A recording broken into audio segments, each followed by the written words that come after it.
கீழே வெண்மணி ஒரு பிரச்சனை. 44 தலித் மக்கள் 68ல் வந்து கொளுத்துறாங்க.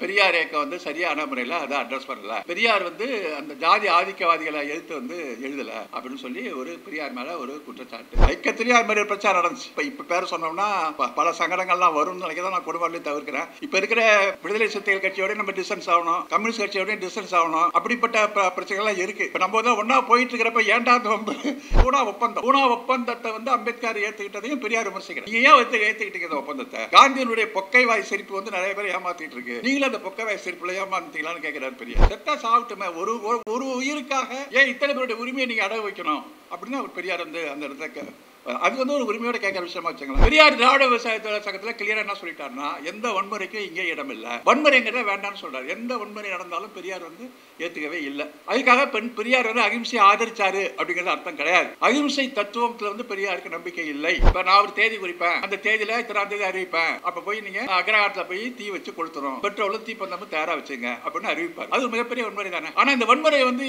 அறிவிச்சுட்டு எவனா செய்வானா? எவனும் செய்ய மாட்டான். அகிம்சையை வந்து ஜனநாயகப்படுத்தியவர் பெரியார். அப்படி சொன்னீங்கன்னா அப்படி சொல்லலாம். அகிம்சைங்கிற கோட்பாட்டை டெமோக்ரட்டைஸ் பண்ணது பெரியார். இது 370 பக்கம் அந்த புக்கு.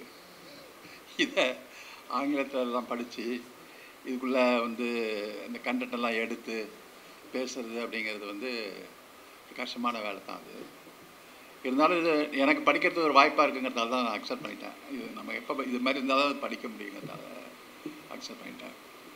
இந்த புத்தகம் வந்து ஒரு உரையாடலாக எழுதப்பட்ட புத்தகம். இது வந்து கேள்வி கேட்டு விடை கேட்குற மாதிரி. வித்யாபூஷன் ராவத் அப்படின்னு ஒருத்தர், உத்தரப்பிரதேசம், அவர் பிறந்தது உத்தரப்பிரதேசம், இப்போ உத்தரகாண்டு. அவர் வந்து அம்பேத்கரிஸ்ட், பெரியாரிஸ்ட் இரண்டும் ரொம்ப தீவிரமாக உள்ளக்கூடியவர். நிறையா நூல்கள் எழுதியிருக்கிறார். குறிப்பாக ஜாதி எதிர்ப்பு களத்தில் தீவிரமாக பணியாற்றி கொண்டிருக்கிறார். தமிழ்நாட்டில் ஏற்கனவே நிறைய பேரை வந்து அவர் சந்தித்து இதை பற்றிலாம் பேசியிருக்கிறாரு. ஒரு 3 ஆண்டுகளுக்கு முன்பு எஸ்விஆர் அவர் வந்து ஆங்கிலத்தில் பெரியாரை பற்றி எஸ்விஆர் கீதா 2 பேரும் சேர்ந்து அப்புறம் ராமசாமி டு அயோத்திதாஸ் பண்டிதர் டு ராமசாமி அப்படின்னு சொல்லி ஒரு ஆங்கிலத்தில் ஒரு புத்தகம் போட்டிருந்தாங்க. அந்த புத்தகத்தை படித்து அதில் அவங்க ரொம்ப இம்ப்ரெஸ் ஆகி அதனால் அவரை வந்து பார்க்க வரணும் அப்படின்னு சொல்லி அவர் தேடிட்டு வந்து மேட்டுப்பாளையத்தில் அவங்க வந்து ஒரு முதியோர்களுடைய அந்த கெஸ்ட் ஹவுஸில் இருந்தப்போ வந்து பேசியிருக்கிறப்ப அவர்கிட்ட சில கருத்துக்களை மட்டும் ஆடியோ வீடியோ ரெக்கார்டிங் மாதிரி பண்ணியிருக்கிறாங்க. ஆனால் அது டீட்டெயிலாக பேச ஆரம்பித்ததுக்கப்புறம் இல்லை இது வந்து இந்த வீடியோ ரெக்கார்டிங்குள்ளே இது முடியாது, அதனால் இது வந்து ஒரு விரிவான ஒரு டெக்ஸ்டாகவே நம்ம பதிவு பண்ணிடலாம் அப்படின்னு நினச்சிக்கிட்டு அப்புறம் அவர் ஒவ்வொரு கேள்வியாக அவர் கேட்குறாரு. அந்த கேள்விக்கான பதிலை வந்து எஸ்விஆர் வந்து எழுதி அனுப்புகிறார், தகவலாம் தேவை. அப்படி ஒரு கேள்வி பதில் வடிவத்தில் தான் இந்த புத்தகம் வந்து வந்திருக்கு. இந்த புத்தகத்தை பொறுத்தவரை என்னென்னு சொன்னால், இது இந்த பொதுவாக ஆங்கில புத்தகங்கள்லாம் வந்து எழுதுகிறவங்களாம் மார்க்கெட் பண்ணுறவங்கன்னா அவங்களுக்குன்னு ஒரு மொழி வச்சுருப்பாங்க. அந்த மொழியில் வந்து அதை எழுதினா தான் சர்வதேச அளவில் அங்கீகரிக்கப்படுற ஒரு மொழியாக வச்சுருப்பாங்க நிறைய ஆய்வாளர்கள்லாம். ஆனால் இந்த புத்தகத்தை பொறுத்தவரையிலும் அது அப்படி அல்ல.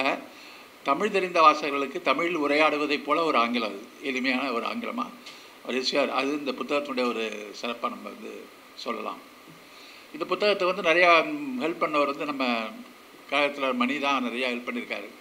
ஏன்னா கடந்த காலத்தில் அவர் எழுதின புத்தகம் வந்து இங்கே இருக்குது, இந்த பெரியார் சுயமரியாதை சமதர்மங்கிறது தான் அவங்க போட்டாங்க இந்த புத்தகம் ஆரம்பத்தில். இது வந்து எஸ்விஆரும் கீதா 2 பேரும் சேர்ந்து போட்ட ஒரு புத்தகம் அது. இது வந்து நம்ம பெரியார் திராவிடர் கழகம் நம்ம ஆரம்பித்த காலகட்டத்தில் 97, 98 அந்த புத்தகம் வந்துச்சு.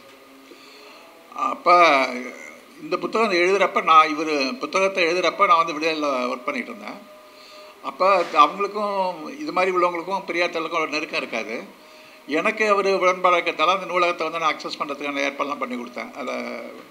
அதுக்கப்புறம் அந்த புத்தகம் வந்துச்சு. இந்த புத்தகத்துடைய முதல் வெளியீட்டு விழா வந்து ஆனூரார் தலைமையில் நான் கலந்துக்கிட்டோம், ஆனூரார் இருந்தாங்க. அதில் சிறப்பாக கலந்துக்கிட்டது வந்து ரவிக்குமார் கலந்துக்கிட்டார். ரவிக்குமார் வந்து அப்போ அம்பேத்கரை ஏற்றுக்கிட்டு பெரியார் வந்து ஆதரிச்சுட்டு இருந்தார். அம்பேத்கரை கடுமையான விமர்சனம் பண்ணிட்டு இருந்தார். இப்போ அம்பேத்கர்னா யார், எதனா அம்பாசிடர் இருக்காரா அப்படின்லாம் பேசி விமர்சனம் பண்ணிட்டு பெரியாருடைய அந்த இரட்டை வாக்குரிமை அதை ஆதரித்து அங்கங்கே மாநாடுலாம் போட்டுருந்தார், இரட்டை வாக்குரிமை மாநாடு. அப்போ எஸ்விஆர் வந்து அவர் தான் அந்த புத்தகத்தை வாங்கணும்னு சொல்லி விரும்பினார் வெளியிட்டு. ஆனால் அவர் வருவதற்கு கொஞ்சம் தாமதமாச்சு. அதுக்குள்ளே மானூராரை வச்சு வாங்கலான்னு முடிவு பண்ணுறப்ப அப்புறம் அவரே வந்துட்டார், அவர் தான் வாங்கினார். அப்புறம் இந்த புத்தகத்தினுடைய மதிப்புரை வந்து பல ஊரில் நடந்துச்சு கூட்டம். அப்போ நிறைய நான் புதுச்சேரி, தஞ்சாவூர் இந்த ஊர்லெலாம் போய் இந்த புத்தகத்தை பற்றி கூட்டங்கள்லாம் நான் பேசினேன். இது வந்து பெரியாருடைய இயக்கத்தை பொறுத்த வரையிலும் இது வந்து பெரியார் இயக்கத்தின் மேலே வந்து பொது உடைமை கட்சிக்காரவங்க, கம்யூனிஸ்ட் கட்சிக்காரவங்க இவங்கெல்லாம் வந்து பெரியார் இயக்கத்தை விட தாங்கள் மிகவும் அறிவுத்தளத்தில் எல்லாத்துலையும் வந்து ரொம்ப உயர்ந்தவங்க அப்படின்னு அவங்க சொல்லிகிட்டு இருந்த சொல்லிகிட்டு இருந்த ஒரு கருத்துகளுக்கு ஒரு சரியான ஒரு மறுப்பை வந்து இந்த புத்தகம் தான் கொடுத்தது. இந்த புத்தகம் வந்ததுக்கு அப்புறம் தான் என்ன காரணம் சொன்னால், எஸ்சிஆர் வந்து ஆரம்பத்தில் வந்து ஒரு திராவிட இயக்கம் திமுகவில் தான் இருந்தார் அவர். அதுக்கப்புறம் சிபிஐஎம்முக்கு போகிறாரு. சிபிஐஎம்மில் போய் இருந்துக்கிறப்ப சிபிஐஎம்மில் இருக்கிறப்ப ஒரு மாவோயிஸ்டுடைய சிந்தனைகள்லாம் பேச ஆரம்பிக்கிறாரு. அப்போ சிபிஐஎம் கட்சியிலேருந்து அவர் வந்து வெளியேற்றிடுறாங்க. வெளியேற்றுறதுக்கு அப்புறம் வந்து அவர் சிபிஐஎம்எல் அந்த மார்க்சிய லெனினிய கட்சி அந்த கட்சிக்கு அவர் போகிறாரு. இப்போ அந்த கட்சிக்கு போயிட்டு இப்போ சில அடக்குமுறைகள் இதெல்லாம் நடந்து சந்திக்க முடியாத நேரத்தில் வந்து மனித உரிமை தளத்துக்கு வராரு. சிவில் உரிமை கழகம், சிவில் அந்த உரிமை கழகத்தில் வந்து சென்னையில் வந்து ஒரு பொறுப்பு எடுத்து தலைவர் பொறுப்பாக எடுத்துக்கிட்டு அதில் வந்து அவர் செயல்பட்டு இருந்தார். கடைசியாக வந்து அவர் ஹியூமன் ரைட்ஸில் தான் செயல்பட்டு இருந்தார். ஆனால் அவர் வந்து இந்த மார்க்சியத்தை பற்றி பேசிகிட்டு இருக்கிறப்ப, அப்புறம் பெரியாரியத்தை பற்றியெல்லாம் பேசிகிட்டு இருக்கிறப்ப அவங்க பெரியாரியத்தை பற்றி ஒரு ஈர்ப்பு ஒன்று வருது. எப்போ வந்து இவங்களுக்கெல்லாம் வந்து இந்த பெரியாரியத்தை பற்றி ஒரு சிந்தனைகள் இடதுசாரிகள்லாம் வருது அப்படின்னு சொன்னீங்கன்னா, அந்த காலகட்டம் வந்து மண்டல் கமிஷன் வந்து அமலாக்கப்பட்ட ஒரு காலகட்டம். அந்த காலகட்டத்தில் மண்டல் கமிஷனை அமலாக்கணும்னு சொன்னப்போ வடநாட்டில் வந்து ஒரு பெரிய கலவரங்கள் ஏற்படுத்தி அதை அமல்படுத்தவே கூடாது அப்படின்னு சொல்லி தீ பற்றி எரியிற அளவுக்கு அங்கே வந்தப்போ அப்போ தான் அந்த இடதுசாரிகள்லாம் நினைக்கிறாங்க, இவ்வளவு பார்ப்பன பத்திரிகைகள், பார்ப்பனர்கள், ஐஏஎஸ் அதிகாரிகள் எல்லாரும் சேர்ந்து இப்படி ஒரு இடஒதுக்கீடை எதுக்குறாங்க அப்படிங்கிறப்ப இது வந்து இதுக்கு இன்னும் அதை பற்றி தான் அந்த எதிர்ப்புக்கு அப்புறம் தான் இவங்களுடைய அந்த டோனுங்கிறது மாறுது இடதுசாரிகள்லாம். அப்போ தான் வந்து அது வரையும் பொருளாதார அடிப்படையெல்லாம் இடஒதுக்கீடு இருக்கணும் அப்படிலாம் சொல்லிட்டு இருந்தாங்க. அதுக்கப்புறம் தான் தங்களுடைய கருத்துக்களை மாற்றி சோஷியல் எஜுகேஷன்லாம் வந்து அவங்க வந்து சிந்திக்க ஆரம்பித்தாங்க அந்த கருத்துக்களை பற்றி. அந்த காலகட்டம் கிட்டத்தட்ட அந்த ஒரு காலகட்டத்தில் தான் அந்த எஸ்ஆர் போன்றவர்களும் ஒரு பெரியார் பற்றி அவங்க படிக்க ஆரம்பித்தாங்க. அப்புறம் இந்த நூல் எழுதுகிறப்ப இவங்க வந்து சுயமரியாதை இயக்கத்தினுடைய ஒரு தொடர்ச்சியான ஒரு வரலாறு, அந்த சுயமரியாதை இயக்கத்தினுடைய தொடர்ச்சியான வரலாறுலாம் அந்த காலகட்டங்களில் 1925 சுயமரியாதை இயக்கம் ஃபுல்லாக குடியரசை பூரா அவங்க முழுமையாக படித்தாங்க. படித்து அந்த காலகட்டத்தில் வந்து அகில இந்திய அரசியல் எப்படி இருந்துச்சு, காங்கிரஸினுடைய அரசியல் எப்படி இருந்துச்சு, அந்த அகில இந்திய அரசியலும் இந்த காங்கிரஸினுடைய அரசியலும் சுயமரியாதை இயக்க கொள்கையும் பெரியார் வந்து எப்படி வந்து அதை ஹேண்டில் பண்ணார், அது எப்படி அந்த கொள்கையை வந்து அவர் முன்னெடுத்துட்டு போனார், அதற்கு என்னென்ன வந்து அணுகுமுறையை வந்து பெரியார் மேற்கொண்டார் அப்படிங்கிறது அவருடைய strategical line as well as கொள்கை லைன் ரெண்டையும் வந்து அழகமாக சொல்லி அது எல்லாத்துக்குமே வந்து பெரியாருடைய கருத்துலேருந்து எடுத்து கோட் பண்ணி எழுதப்பட்ட ஒரு நூல். இது ரொம்ப ஒரு சிறப்பான ஒரு நூல் தான். அதுக்கப்புறம் இது எஸ்விஆர் கீதாவும் சேர்ந்து எழுதின ஒரு நூல். அதுக்கப்புறம் வந்து ஆகஸ்ட் 15 சொல்லி ஒரு நூல் எழுதினார். இதுக்கப்புறம் உள்ள ஒரு காலகட்டம், அந்த காலகட்டத்தில் உள்ளதை வச்சு 47க்கு பிறகு உள்ள ஒரு காலகட்டத்தை வச்சு எழுதப்பட்ட ஒரு நூல். அதில் ஏராளமான விவரங்கள், அது எஸ்விஆர் மட்டுமே எழுதின ஒரு நூல். அந்த நூல் வந்து சென்னை வெளியீட்டு விழாவில் நம்ம தான் போய் பெரியார் தாவலகன் தான் போய் கலந்துக்கிட்டோம். அந்த நூலினுடைய ஆய்வுரைகள்லாம் நாங்கள் போய் தஞ்சாவூர் மற்ற ஊர்களெலாம் போய் அந்த நூலை பற்றியும் நம்ம அவர் பேசணும்.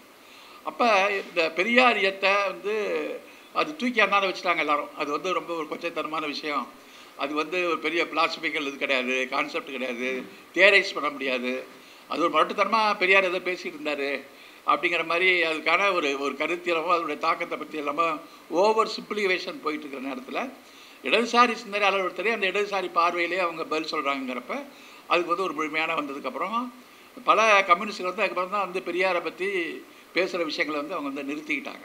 அந்த அளவுக்கு இந்த நூல் வந்து ஒரு பெரிய முக்கியமான விஷயமாக சொல்லப்பட்ட விஷயமா இந்த நூல். அதை தொடர்ந்து வந்து இப்போ வந்து இதை வந்து அவர் எழுதியிருக்காரு, இந்த விஷயங்கள் சொல்கிறாரு. இது எல்லாமே வந்து இந்த நூலில் சொல்லப்பட்ட விஷயங்கள் பார்த்திங்கன்னா, அதாவது சுயமரியாதை இயக்கத்தினுடைய ஒரு நூற்றாண்டு இப்போ நம்ம கொண்டாடிட்டு இருக்கோம். இதில் சொல்லப்பட்ட விஷயங்கள் எல்லாமே வந்து கிட்டத்தட்ட இதில் சொல்லப்பட்ட விஷயங்களும் வந்து இதில் சொல்லப்பட்டிருக்கு. ஏன்னா இது வந்து இதனுடைய ஆடியன்ஸ் வேறு, இது வந்து வேறு வடநாட்டுக்கு போகுது, இந்த இருக்கிற விஷயங்கள் இதில் தெரியாது. ஸோ இதில் சொல்லப்பட்ட விஷயங்கள் இதில் சொல்லியிருக்கிறார். ப்ளஸ் கூடுதலாக இதில் வந்து என்ன அதிகமாக அழுத்தம் கொடுக்கப்பட்டிருக்கு இந்த நூல் அப்படின்னு சொன்னீங்கன்னா, பெரியார் வந்து தலித் மக்களுக்கு எதிரான ஒரு தலைவர். அவர் வந்து தலித் மக்களுக்கு எதுவும் செய்யலை. அவர் ஒரு தலித் விரோதியாக தான் இருந்தார் என்று இந்த தலித் பிரிவில் சில அறிவு ஜீவிகள்னு சில பேர் சொல்லிட்டு இருக்கிறாங்க இல்லையா, அவங்களுக்கு வந்து ஒரு ஃபிட்டிங் ரிப்ளை கொடுக்கணும் அப்படிங்கிற விஷயத்துக்கான ஒரு 2-3 சாப்டர் தான் இந்த நூலில் வந்து இதில் இல்லாத விஷயங்கள் வந்து அதிகமாக கூடுதலாக இருக்கிற ஒரு விஷயம் இருக்குது. அதுதான் ஒரு அதிக இம்பார்ட்டன்ஸ் இந்த நூலில் அவர் வந்து கொடுத்துருக்கிறார். இப்போ ஆரம்பத்தில் வந்து சொன்ன விஷயங்கள் இது வந்து அம்பேத்கருக்கும் பெரியாருக்கும் என்ன ரிலேஷன்ஸ் எல்லாம் இருந்தது அப்படிங்கிறத பற்றி அவர் தெளிவாக இந்த நூலில் இருக்குது. அதோட கொஞ்சம் கூடுதலாக இந்த விஷயங்களை வந்து அவர் சொல்லியிருக்கிறாரு. 2 பேருக்கும் உள்ள ஒரு கெமிஸ்ட்ரி வேவ் லெங்க்த்து எப்படி இருந்துச்சு அப்படிங்கிறத பற்றி எல்லாம் சொல்கிறார் அவர். இதில் முக்கியமாக வந்து அந்த பெரியாருக்கும் அம்பேத்கருக்குள்ள உறவுகளை பற்றி சொல்கிறப்ப 2 பேருக்கும் எப்படி, அதெல்லாம் தமிழில் வந்து நம்ம ஏற்கனவே பேசின விஷயங்கள் தான். அம்பேத்கரை வந்து பெரியார் பார்க்காமலே பெரியார் வந்து இங்கே அம்பேத்கருடைய கருத்துக்கள் இதெல்லாம் பெரியாருக்கு தெரியுது.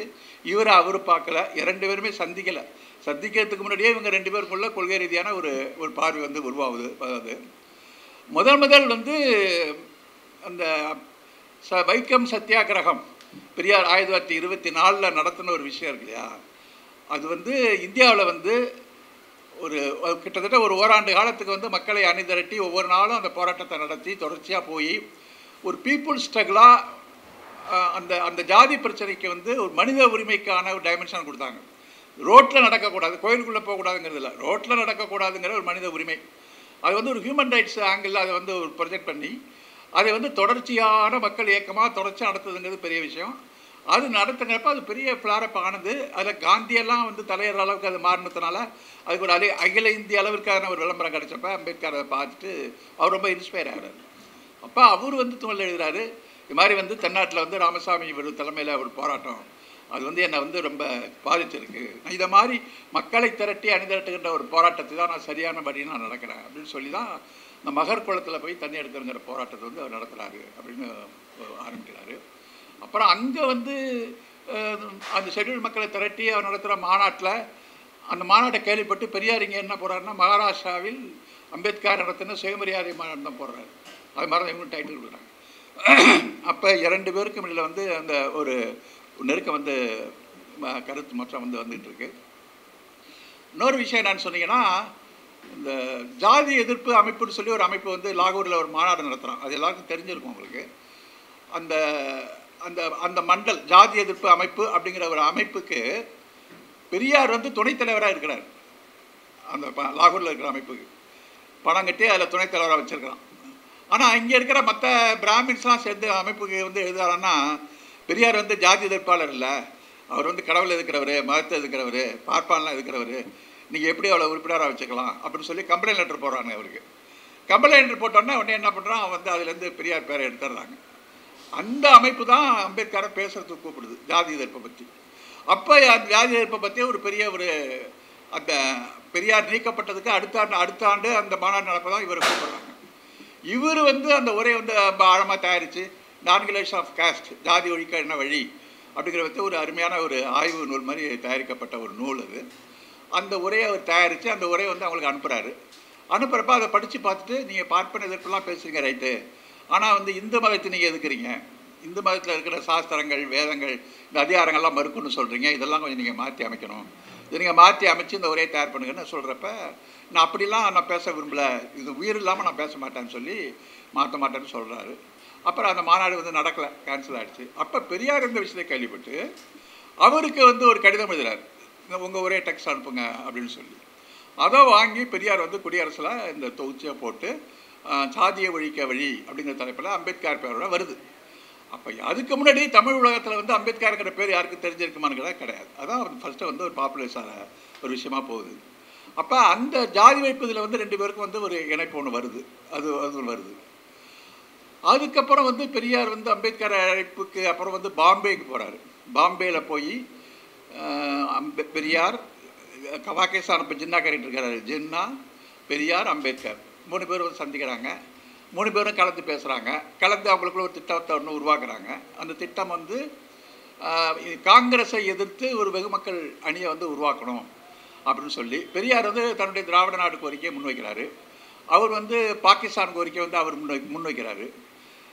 அம்பேத்கர் வந்து ஜாதி எதிர்ப்பு கருத்தை முன்வைக்கிறாரு. பெரியார் வந்து பாகிஸ்தான் கோரிக்கை ஆதரிக்கிறாரு. எதனால் ஆதரிக்கிறாருன்னு சொன்னால், இந்த இந்துவுடைய அந்த ஃபண்டமெண்டலிசங்கிறது வந்து தகர்றதுக்கு ஒரு வாய்ப்பாக இருக்குது அப்படிங்கிறதால பாகிஸ்தான் கோரிக்கை ஆதரிக்கிறாரு. ஜின்னா என்ன சொல்கிறாருன்னா, நீங்கள் பேசுகிற திராவிட சார்ந்து எங்களுக்கு உடன்பாடு தான் அப்படின்னு அவர் சொல்கிறாரு.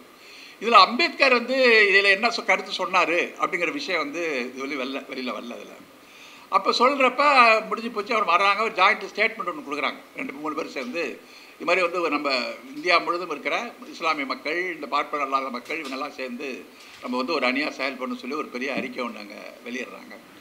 அந்த வெளியீட்டுக்கப்புறம் பாகிஸ்தான் முடிஞ்சு போச்சு, ஜின்னா போயிடுச்சு. அப்புறம் ஜின்னா வந்து பாகிஸ்தான் கிடச்சதுக்கப்புறம் பெரியார் எழுதுறாரு, அவர் பாகிஸ்தான் கிடச்சது போல சொல்லி திராவிடன் ஒத்துக்கிட்ட கொள்கை வந்து நான் சப்போர்ட் பண்ண மாட்டேன்னு சொல்லி அவர் ஒதுங்கிட்டார் ஜின்னா அப்படிங்கிற அளவுக்கு அவர் சொல்கிறாரு. அப்போ பெரியாருக்கு அவங்களுக்கும் அந்த 3 நாள் அங்கே தங்குறாரு, பத்திரிகையாளர்களை சந்திக்கிறாரு. 2 பேருக்கு இடையில வந்து ஒரு பெரிய சந்திப்பு வருது. அதுக்கப்புறம் என்ன பண்ணாருன்னா, திரும்ப பர்மாவில் வந்து மாநாடு நடத்துகிறாரு. பெரிய புத்த மதத்துக்கு போகிற மாநாடு நடத்துகிறாரு, அம்பேத்கர் நடத்துகிறாரு. பெரியார் வந்து அப்போ மலேசியாவில் சுற்றுப்பயணம் பண்ணிட்டு இருக்கிறாரு. மலேசியாவில் சுற்றுப்பயணம் செஞ்சுட்டு இருக்கிற பெரியாருக்கு நீங்கள் உடனே புறப்பட்டு வாங்க அப்படின்னு சொல்லி ஒரு தந்தி கொடுக்குறாரு. அப்போ மலேசியாவிலேருந்து நேரடியாக பர்மாவுக்கு பெரியார் போகிறார். அந்த உலக புத்த மாநாடு, அந்த மாநாட்டுக்கு போகிறாரு. அங்கே எல்லாம் புத்திஸ்ட்லாம் நிறையா வந்துருக்குறாங்க, போகிறாங்க. ஆனால் பெரியார் அங்கே வந்து பேசுகிறதுக்கு இடம் கொடுக்கலன்னு நினைக்கிறேன். பார்வையால் தான் அங்கே போயிருந்துருக்கிறாரு. ஆனால் அம்பேத்கர் சொல்லியிருக்காரு, அவர் ஃபார்ம் எல்லாம் கொடுத்து எல்லாம் புத்த மதத்துக்கு மாறுறோம் அப்படின்னு சொல்கிறப்ப ஒரு ஃபார்மை கொடுத்தாராம். கொடுத்துட்டு நீங்களும் வாங்க அவர் இவரை உரிமையோடு எடுத்துக்கிட்டு நீங்களும் வாங்க, கையெழுத்து போடுங்க, நம்ம எல்லாம் புத்திஸ்டுக்கு போயிடுவோம் அப்படின்னு சொன்னோம். அப்புறம் பெரியார் சொல்லிட்டார், இல்லை நீங்கள் மாறுங்க, ஆனால் நிறைய எண்ணிக்கையில் மாறுங்க. அப்போ ஒரு த்ரெட்டாக இருக்கும் அவனுக்கு. நான் வந்து இந்த இந்து மதத்தை பார்ப்பனியத்தை எல்லாம் இங்கே இருந்துக்கிட்டு பேசினாலும் இவங்கள்ட்ட சண்டை போட முடியும்.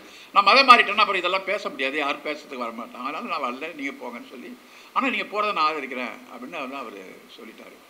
அப்போ புத்திஸ்டாக வந்தவங்களே நிறைய பேர் பிராமின் வந்து அப்போவே ஊடுருவி இருக்கிறான் அந்த புத்தத்தில். அப்போ பெரியாரை பார்த்து ஒருத்தன் நீ ஒரு புத்த பிக்கு கேட்குறான், நீ வந்து ராமசாமி தானே?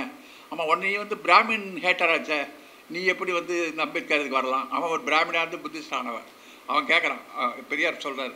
அப்போயே அந்த புத்திஸ்டில் வந்து பிராமின்ஸ்லாம் வந்து ஊடுருவாங்க விஷயங்கள்லாம் இருந்திருக்காதுல்ல அப்படின்னு அவர் சொல்கிறாரு.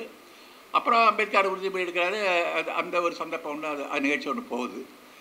அதுக்கப்புறம் வந்து திரும்ப வந்து பெரியாருடைய நீதி கட்சியை வந்து பெரியார் வந்து திராவிடர் கழகமாக மாற்றுறார் இல்லையா, 1944 மாற்றுறார் இல்லையா. அப்போ நீதி கட்சியில் இருக்கிற ஒரு சில குறிப்பிட்ட பிரிவினர் என்ன பண்ணுறாங்க, நாங்கள் வந்து இந்த திராவிட கழகத்தில் நாங்கள் சேர மாட்டோம், நாங்கள் நீதி கட்சியாக தான் இருப்போம்னு சொல்லி, இப்போ இந்த அமைச்சராக இருக்கிறதால நம்ம பிடிஆர் இருக்கார், அவங்க அப்பா பிடிஆர் பழனிவேல்ராஜன், இன்னும் 2-3 பேர் அவங்கெல்லாம் சேர்ந்து நாங்கள் நீதி கட்சின்னு தான் சொல்கிறாங்க. அவங்க என்ன பண்ணாங்கன்னா, அம்பேத்கர் வரான்னு தெரிஞ்சோடனே அவங்களுக்கு அம்பேத்கருக்கு ஒரு விருது ஒன்று கொடுத்து அதில் சொன்னப்போ அம்பேத்கர் என்ன சொன்னார்னா, நீங்கள் எனக்கு விருந்து கொடுத்தாலும் உங்கள் கருத்தை நான் ஏற்றுக்க மாட்டேன், நீங்கள் செய்கிறது தப்பு. தமிழ்நாட்டுக்கு வந்து எல்லா மக்களுக்கும் ஏற்றுக்கொள்ளக்கூடிய ஒரு தலைவர் வந்து பெரியார் தான். இங்கே இருக்கிற தலித் மக்களுக்கும் பெரியார் தான் தலைவர். அதனால் நீங்கள் பெரியார் சொல்கிறத கேட்டு தான் நீங்கள் செய்யணும். நீங்கள் வந்து இது மாதிரிலாம் ஒரு ஆரம்பிக்கிறதுல வந்து எனக்கு உடன்பாடு இல்லைன்னு சொல்லி அது சொல்லிட்டு அவர் போயிடுறாரு. அப்போ பெரியார் 2 பேரும் சந்தித்து பேசுகிறாங்க, சென்னையிலே 2 பேரும் சந்தித்து பேசுகிறாங்க. அப்போ இவங்க 2 பேருக்குள்ள ஒரு நெருக்கமான ஒரு விஷயம் இருந்துட்டுருக்கிறப்ப, இந்த புத்தகத்தில் வந்து வேறு சில விஷயங்கள் என்ன அதிகமாக சொல்லப்பட்டிருக்குன்னு சொன்னால், பெரியாருடைய வடநாட்டு பயணங்கள், அந்த பயணங்களை பற்றி அதிகமாக செய்தி வந்து வெளியே வரல. ஏன்னா அவர் அந்த பயணங்களை பற்றிய விரிவான செய்திகளை வந்து இதில் ரொம்ப தெளிவாக நிறையா கொடுத்துருக்குறாரு. எங்கெங்கே போனார், எந்தெந்த ஊருக்கு போனார் அப்படிங்கிற விஷயங்களை பற்றி நிறையா இதில் சொல்லியிருக்கிறார். அதாவது கல்கட்டாவுக்கு போயிருக்கிறார். கல்கட்டாவில் வந்து எம்என் ராய் அப்படிங்கிறவர் வந்து ராடிக்கல் ஹியூமனிசம் அப்படிங்கிற ஒரு அமைப்பை வந்து ஆரம்பிக்கிறார். அவர் வந்து இந்தியாவில் வந்து பொதுவுடைமை கட்சியை வந்து ஃபவுண்ட் பண்ணது ஒரு ஆள். அவர் வந்து சர்வதேச அளவில் அறியப்பட்ட ஒரு மார்க்சிஸ்ட்டு. அவர் வந்து கம்யூனிஸ்ட் கட்சியினுடைய அந்த பிலாசபிகளில் வந்து அவருக்கு கருத்து மாறுபாடு இருக்குது. அதில் வந்து மாநில உரிமைகளை பற்றி, ஸ்டேட் ரைட்ஸை பற்றி, மனித உரிமை தளத்தில் இதை பார்க்கணும் அப்படிங்கிற விஷயத்தில் கருத்து மாறுபாடு கொண்ட ஒரு இன்டர்நேஷ்னல் அவர் வந்து அந்த ராடிக்கல் ஹியூமனிஸ்ட் மாநாட்டுக்கு பெரியாரை கூப்பிட்றாரு. 1944 நினைக்கிறார். அப்போ அதில் போய் பெரியார் வந்து அங்கே பேசுகிறார். அப்போ பெரியார் பேசுனதை வந்து அங்கே யார் அதை தமிழில் மொழிபெயர்த்திருக்காங்க அப்படின்னு பார்த்தீங்கன்னா, சென்னையில் வந்து நீதி கட்சி அமைச்சரவையில் முதலாக வகுப்புவாரி பிரதித்தை கொண்டு வந்தார்னு சொல்கிறோம்ல, முத்தையா முதலியார். அவர் யார் முதல் இடஒதுக்கீடு கொண்டு வந்தார். அந்த முத்தையா முதலியார் தான் பெரியாருடைய பேச்சை வந்து அந்த மாநாட்டில் வந்து ஆங்கிலத்தில் மொழிபெயர்த்திருக்கிறார். அது வந்து அதில் வந்து பெரியார் பற்றி ரொம்ப பிரமாதமாக பேசியிருக்காரு எம்என் ராய். ஆனால் என்ன பேசினார், சிறப்பாக பேசாததுக்கு தவிர என்ன பேசினாருங்கிறதுக்கான எந்த ரிப்போர்ட் வந்து அதில் இல்லை அப்படிங்கிற ஒரு விஷயம் இருக்குது. அதை தொடர்ந்து வந்து பெரியார் வந்து நிறையா வட மாநிலங்களுக்கான பயணத்துக்கு நிறையா போயிட்டுருக்கிறாரு. ஒரு நிமிஷம், எங்கெங்கே போகிறாருன்னு சொன்னீங்கன்னா, லாகூருக்கு போகிறாரு, பர்மாவுக்கு போகிறாரு, டெல்லிக்கு போகிறாரு, லக்னோவுக்கு போகிறாரு, ரெண்டு தடவை போகிறாரு. லக்னோவுக்கு 2 தடவை போகிறாரு.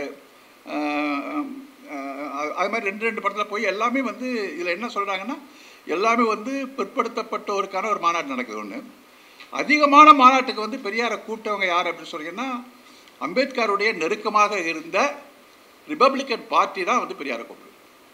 அவர் தான் சொல்லுவாங்க, பெரியாரை வந்து அம்பேத்கருக்கு நிகராக வந்து அவங்க மதிக்கிறாங்க அந்த இடத்துல.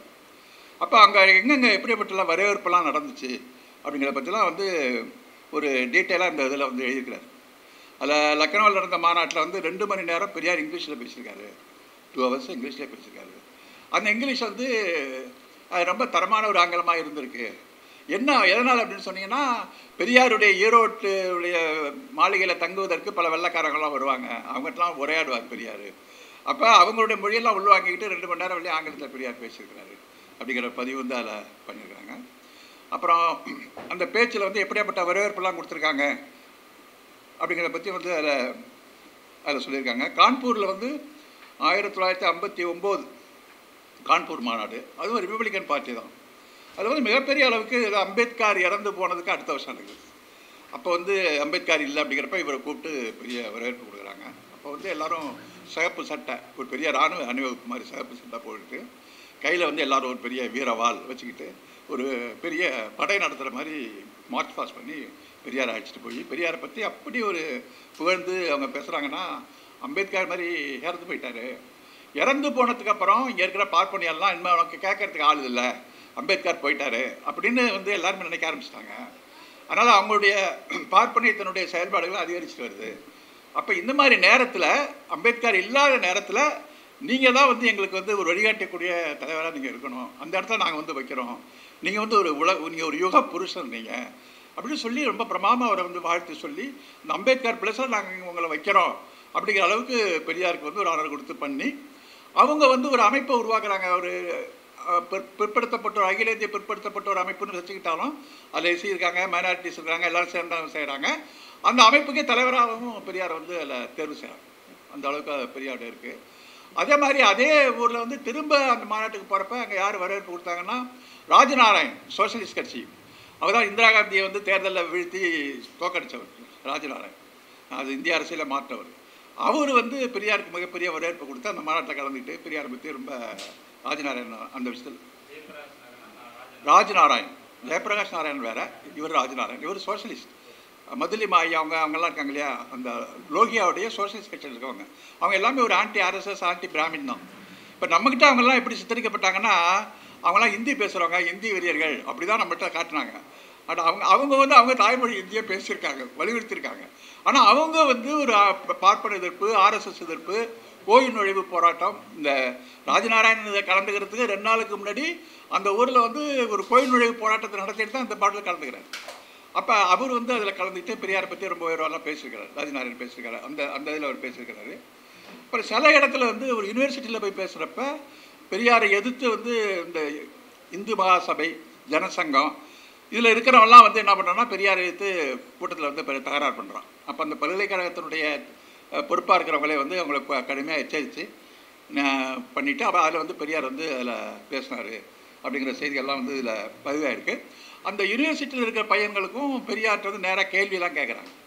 அந்த கேள்வி அவங்க என்ன கேட்டாங்க, இவங்க பதில் என்ன சொன்னாங்க அப்படிங்கிறதெல்லாம் வந்து விடுதலையில் பதிவாயிருக்கு. இப்போ இந்த தொகுப்பு பொறுத்தவரையும் அந்த தொகுப்பில் இருக்கிறதெல்லாம் குடியரசு ஆச்சுங்களா.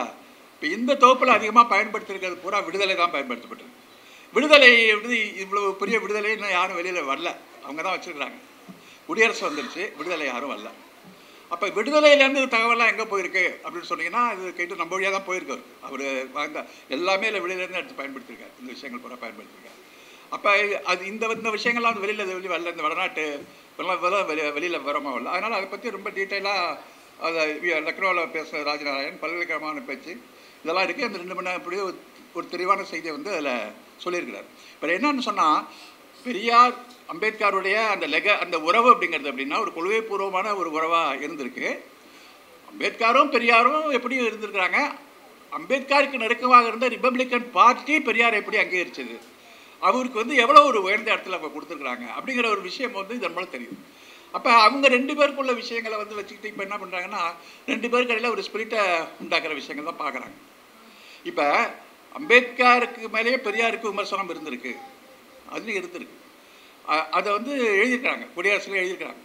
இப்போ அம்பேத்கர் வந்து நீங்கள் இந்த அரசியல் நிர்ணய சபையில் நீங்கள் ஏன் போய் ஒத்துக்கிட்டீங்க அப்படின்னு கேட்குறாரு பெரியார். என்னன்னா எல்லாமே வந்து நீங்கள் அம்பேத்கர் ஒருத்தர் தான் பட்டியலினத்தை சார்ந்தவர், இன்னொருத்தர் முஸ்லீம், பாக்கி வரைக்குள்ள இருக்க அத்தனை பேரும் பாப்பான் தான் இருக்கான். ஓபிசி இந்த நாட்டில் வந்து இவ்வளோ பேர் மக்கள் தொகை இருக்கான், அவனுடைய ரெப்ரசன்டேஷன் அது இல்லையே வரைவுக்குழுவில், அவனுக்கு ஒரு பிரதிநிதி வேண்டாமா, அது நீங்கள் வந்து கேட்க வேண்டாமா அப்படிங்கிற ஒரு கேள்வியை வந்து அம்பேத்கர் பார்த்து பெரியார் கேட்குறாரு. அப்புறம் இந்த இந்த அமைப்புக்குள்ளே போய் நீங்கள் பண்ணாலும் உங்களை செய்ய விட மாட்டான், நீங்கள் அந்த அமைப்புக்குள்ளே போயிட்டீங்கன்னா நீங்கள் வந்து ஒரு பெரிய வெளியில் இருந்த ஒரு போராட்ட வீரரை விட ஒரு அரசு அமைப்புக்குள்ளே போய் சிக்கிக்கிட்டு நீங்கள் என்ன செய்ய போகிறீங்க ஒரு கேள்வியும் பெரியாருக்கு இருந்திருக்கு, தொடர்ச்சியாக இருந்திருக்கு. இருந்தாலும் அதை போயிட்டார், வரைவுக்குள்ளே செஞ்சார். அதில் வந்து பழைய விஷயங்கள் இருக்குது. இப்போ அவர் வந்து ராஜினாமா பண்ணுறாரு இல்லையா, அம்பேத்கர் வந்து சட்ட அமைச்சராக இருந்து ராஜினாமா பண்ணுறாரு. எதுக்காக ராஜினாமா பண்ணுறாரு அப்படின்னு சொன்னீங்கன்னா, நேரு அரசாங்கத்தில் சட்ட அமைச்சராக இருக்கிறப்ப இந்துக்களுக்கு எல்லாருக்கும் சம உரிமை கொடுக்கறதுக்கான ஒரு மசோதா ஒன்று கொண்டு வர்றார். அவர் அரசியல் நிர்ணய சபையில் உறுப்பினராக வரைவுக்குழு தலைவராக அம்பேத்கர் இருந்தப்பயே இது மாதிரி வந்து விதவை பெண்களுக்கான உரிமை, பெண்களுக்கான சொத்து உரிமை, குழந்தைகளை தத்து எடுப்பதற்கு மதம் இருக்கணும், ஜாதி இருக்கணும் அப்படிங்கிற தடைகள், இவைகள்லாம் ப்ராப்பர்ட்டிஸ் ரைட்டு, இதெல்லாம் வந்து நீக்கணும்னு அதை கொண்டு வர்றப்ப எல்லாத்துக்கும் வந்து எதிர்ப்பு வருது. அவரோட ஒன்றும் பண்ண முடியல. எப்படி வந்து அரசியல் நிர்ணய சபையை வந்து எப்படி ஹேண்டில் பண்ணார் அப்படிங்கிறது ஒரு முக்கியமான விஷயமா பார்க்கணும். இப்போ எக்ஸ்ட்ராக்டாக வந்து சில விஷயங்களை வச்சு நம்ம அப்படியே பார்க்க முடியாது. ஏன்னா அவர் வந்து அவரை சுற்றி இருக்கிறவங்க பூரா அவர் கொள்கைக்கு எதிரான ஆள், இவர் ஒருத்தர் தான் அங்கே இருக்கிறார். இதை வந்து எப்படி ஒரு டேக்கிள் பண்ணுறது, ஹேண்டில் பண்ணுறது அப்படிங்கிற விஷயத்தில் அவர் ஜாக்கிரதையாக பண்ணியிருக்கிறார். தனக்கு எதிர்ப்பாக என்னென்ன கருத்துக்கள்லாம் வந்து அதிகமாக அங்கே பேசப்பட்டதோ அதை வந்து அவர் குறுக்கிட்டு அதுக்கு எதிர்வாக அவர் பண்ணுறதே இல்லை, விட்டுட்டார். தேவையான விஷயங்களில் செயல்பட மட்டும் செயல்பாடுன்னு வர்றப்ப ஜாக்கிரதையாக அதை தவிர்ப்பதற்கான வேலையை அவர் செஞ்சுருக்கிறார். பல விஷயங்கள் இருந்திருக்கு. அப்போ அந்த அரசியல் நிர்ணய சபையில் எல்லாம் கொண்டு வர முடியாது எதிர்ப்பு தெரிவிச்சானோன்னா, சரி இப்போ சட்ட மந்திரி ஆகிட்டோம், இப்போ அதை வந்து ஒரு சட்டமாக்கி கொண்டு வரலாம் அப்படின்னா சட்டமாக அதே தான் சட்டத்தில் கொண்டு வர. அதை வர்றப்ப அங்குள்ள ஆர்எஸ்எஸ், காங்கிரஸில் இருக்கிற பிராமின்ஸு, குடியரசுத் தலைவராக இருந்த ராஜேந்திர பிரசாத், அவன் ஒரு பெரிய ஆர்எஸ்எஸ் இந்துத்துவவாதி, எல்லோரும் சேர்ந்து அனுமதிக்க முடியாது எதுக்குறாங்க. ஒத்துக்கிட்டார் நேரு, ஆனால் எதிர்ப்பை கண்டு அவர் பின்வாங்கிட்டார், ஆனால் பண்ண முடியல. அப்போ ஆர்எஸ்எஸ்காரங்க இவங்கெல்லாம் சேர்ந்து அம்பேத்கருடைய படத்தெல்லாம் கொளுத்துறான், டெல்லியில் நேருனுடைய படத்தெல்லாம் கொளுத்துறான். அப்போ ரிசைன்மெண்ட்டு வராரு. ரிசைன் பண்ணிட்டு வர்றப்ப அவர் பல கோரிக்கை, நான் ஏன் ரிசைன் பண்ணுறேன் அப்படின்னு நிறைய விஷயங்களை சொல்கிறார் இல்லையா. அப்போ வந்து பிற்படுத்தப்பட்டவருக்கு ஆணையம் ஒன்று அமைங்க, ஏன் அதை டிலே பண்ணுறீங்க, எஸ்சி எஸ்டிக்கு நான் கொடுத்துட்டேன்ல, இப்போ ஓபிசியில் இருந்து ஆணையம் நான் அமைக்கணும்னு சொல்லியிருக்கேன்ல, நீங்கள் அதை செய்யலை, 1 வருஷம் ஆச்சு, ஆணையம் அமைச்சு இந்த கணக்கெல்லாம் எடுங்க அப்படின்னு சொல்கிறாரு. அது ஏன் செய்யலைன்னு ஒரு காரணம். அப்புறம் வந்து நான் வந்து மந்திரியாக தான் இருக்கேன், ஆனால் மந்திரியாக இருந்து ஒரு நிர்வாகியாக தான் என்னால் இருக்க முடியுதே தவிர இந்த மந்திரியினுடைய கொள்கை முடிவு எடுக்கிற அத்தனை அதிகாரமுள்ள கமிட்டிலையும் எனக்கு இடம் கிடையாது, நான் ஒரு டம்மி பீஸாக தான் இருக்கேன், அதனால் எனக்கு இருந்து ஒன்றும் பிரயோஜனம் இல்லை அப்படின்னு சொல்லி ஒரு பஸ்ஸில் பட்டியல் போடுறப்ப 2 விஷயத்தை வந்து அம்பேத்கர் சொன்னதை வந்து பெரியார் வந்து ஏற்றுக்கலாம். 2 விஷயம் என்ன விஷயம்னு சொன்னீங்கன்னா, ஒன்று சொல்கிறாரு, இந்திய அரசாங்கம் வந்து அமெரிக்காவை வந்து ஆதரிக்கணும், இது அம்பேத்கர் ரிசர்வேஷனில் சொன்ன கருத்து, அமெரிக்காவை வந்து நீங்கள் ஆதரிக்கணும் ஒன்று. 2வது வந்து ஐக்கிய நாடு சபையில் சீனாவுக்கு வந்து உறுப்பு நாடுகளாக கொடுக்குற முயற்சியை வந்து இந்தியா கைவிடணும், சீனாவுக்கு ஆதரவாக பேசக்கூடாது, அமெரிக்காவுக்கு ஆதரிக்கணும், இது ஒரு கருத்தை வைக்கிறார். அப்போ விடுதலை இல்லாத அதை எழுதுகிறப்ப இந்த கருத்து வந்து எதேச்சாதிகாரம், இது வந்து ஏற்றுக்கொள்ள முடியாத ஒரு கருத்து அப்படின்னு சொல்லி இதை விமர்சனம், மற்ற கொள்கையெல்லாம் ஆதரித்தாலும் இதை வந்து விமர்சனம் பண்ணுறாங்க.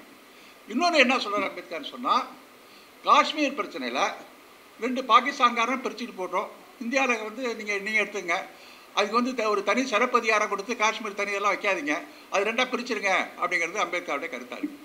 அதை வந்து விடுதலை கடுமையாக எதிர்த்து எழுதுது. காஷ்மீர் யார் பக்கம் இருக்கிறதுங்கிறத காஷ்மீர்காரன் தான் முடிவு பண்ணணுமே தவிர நீங்கள் கட்டாயமாக நீங்கள் அவன் பகுதியில் ஒரு அரெக்ஸ் பண்ணி சேர்த்து வச்சுக்கிட்டு இப்போ பிரித்து நீங்கள் இந்தியாவோட பகுதியாக சேர்க்கறது நியாயம் இல்லை அப்படிங்கிற விஷயத்தில் அம்பேத்கர்லேருந்து அந்த விஷயத்தை வந்து வேறுபட்டு காட்டுது. இந்த 2 விஷயத்தில் மேற்படுறாங்க. அதே மாதிரி இந்த பூனா ஒப்பந்தத்தை வந்து அம்பேத்கர் ஏற்றுக்கிட்டதையும் பெரியார் விமர்சிக்கிறார். நீங்கள் ஏன் ஏற்றுக்கிட்டீங்க இந்த ஒப்பந்தத்தை? காந்தியினுடைய பொக்கை வாய் சிரிப்பு வந்து நிறைய பேர் ஏமாற்றிட்டு இருக்கு. நீங்களும் அந்த பொக்கை வாய் சிரிப்பில் ஏமாந்தீங்களான்னு கேட்குறாரு பெரியார். செத்தா சாப்பிட்டுமே ஒரு உயிருக்காக ஏன் இத்தனை பேருடைய உரிமையை நீங்கள் அடகு வைக்கணும் அப்படின்னு அவர் பெரியார் வந்து அந்த இடத்துல அது வந்து ஒரு உரிமையோட கேட்குற விஷயமா வச்சுங்களேன். அது மாதிரி அவர் கேட்குறாரு. அப்போ அம்பேத்கர் மேலே விமர்சனம் இருந்தாலும் கூட இந்த 2 பேருக்கும் இல்லை அந்த அடிப்படையில் அந்த பார்ப்பனிய எதிர்ப்பு அப்படிங்கிற விஷயத்தில் வந்து 2 பேருக்கு வந்து ஒரு பெரிய நெருக்கமான ஒரு உறவு முறை இருந்திருக்கு. அது வந்து ரிப்பப்ளிக்கன் பார்ட்டியுடைய நிகழ்ச்சிகள் எல்லாத்துக்குமே வந்து தொடர்ச்சியாக இருந்துட்டு இருக்கிற விஷயம். அதை வந்து அந்த வடநாட்டு சுற்றுப்பயணங்கள் விஷயத்தை வந்து ரொம்ப வந்து தெளிவாக வந்து இதில் வந்து அதில் வந்து பதிவு செய்கிறார். இது ஒரு முக்கியமான விஷயம் இதில் சொல்கிறது. அப்புறம் மற்ற விஷயங்கள் ஏற்கனவே சொல்ல விஷயங்கள் தான் நிறையா சொல்லியிருக்கிறாரு. அது நான் அதுக்குள்ளே போனால் ரொம்ப அதிகமாக நேரமாகும்னு நினைக்கிறேன். சில விஷயங்களை மட்டும் நான் குறிப்பிட்டு இப்போ பேசலாம் அப்படின்னு நினைக்கிறேன். இப்போ கீழவெண்மணி ஒரு பிரச்சனை. கீழவெண்மணியில் வந்து 44 தலித் மக்கள் 68 வந்து கொளுத்துறாங்க. அதை கொளுத்துற அதில் வந்து பெரியார் இயக்கம் வந்து சரியான முறையில் அதை அட்ரஸ் பண்ணலை. 44 பேரை கொளுத்துனதில் அட்ரஸ் பண்ணலை. தலித்துகள் வந்து இவ்வளோ தூரம் எரிக்கப்பட்ட ஒரு விஷயத்தில் வந்து பெரியார் இயக்கம் அட்ரஸ் பண்ணலை. பெரியார் வந்து அந்த ஜாதி ஆதிக்கவாதிகளை எழுத்து வந்து எழுதலை அப்படின்னு சொல்லி ஒரு பெரியார் மேலே ஒரு குற்றச்சாட்டு, 2 குற்றச்சாட்டு பெரியார் மேலே வைக்கிறாங்க. அதை பற்றி தெளிவாக ஒரு பெரிய சாப்டரில் அதில் எழுதியிருக்காரு, எஸ்ஆர் எழுதியிருக்காரு. அதில் வந்து 2 சொல்கிறாங்க. ஒன்று வந்து அண்ணாவுடைய கவர்மெண்ட்டு தான் வருது. அப்போ 67 வந்து ஒரு வருஷத்தில் இந்த இது நடக்குது. அப்போ அண்ணாவுடைய கவர்மெண்ட்டை வந்து காப்பாற்றணும் அப்படின்னு பெரியார் நினச்சாரு அப்படிங்கிற ஒரு விஷயம். 2வது விஷயம் வந்து இந்த கோபாலகிருஷ்ணன் நாயுடுங்கிற ஆள் வந்து பெரியாருடைய ஜாதிக்காரன். அப்போ அந்த ஜாதிக்காரன் வந்து கொலை செஞ்சவனுக்கு வந்து பெரியார் ஆதரவாக இருந்தார் அப்படின்னு சொல்லி 2 குற்றச்சாட்டு வந்து இந்த மற்ற அமைப்பெல்லாம் தொடர்ச்சியாக பண்ணிட்டு இருக்கிறாங்க. வைக்கத்துலேயும் அது மாதிரி ஒரு பிரச்சாரம் நடந்துச்சு. பேர் சொன்னால் இப்போ பேர் சொன்னோம்னா பல சங்கடங்கள்லாம் வரும்னு நினைக்க தான் நான் குடும்பங்களையும் தவிர்க்கிறேன். ஏன்னா இந்த பேச்சுங்க இந்த இதில் இருக்கிற விஷயத்த பார்த்தீங்கன்னா இப்போ இருக்கிற விடுதலை சிறுத்தைகள் கட்சியோடய நம்ம டிஸ்டன்ஸ் ஆகணும், கம்யூனிஸ்ட் கட்சியோடய டிஸ்டன்ஸ் ஆகணும், அப்படிப்பட்ட பிரச்சனைகள்லாம் இருக்குது.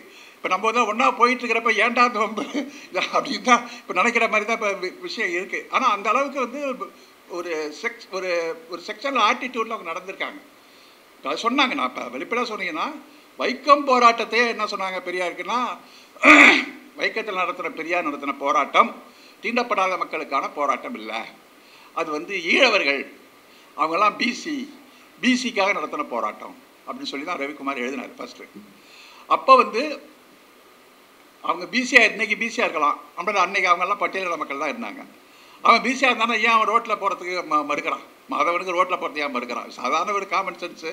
இது கூட இல்லாமல் பெரியார் வந்து அது பண்ணார் அப்படின்ட்டு அப்படி ஒரு பிரச்சாரம் பண்ணாங்க. அப்புறம் பெரியாருடைய பங்கு வந்து ஒன்றும் பெருசு இல்லை, அவர் சும்மா போய் சில நாள் கிளம்பிட்டு அவர் வந்துட்டார், அது வந்து ரொம்ப இமேஜ் வந்து பில்டப் பண்ணுறாங்க பெரியாருக்கு அப்படின்னு சொல்லி அப்படி ஒரு பிரச்சாரத்தை வச்சாங்க.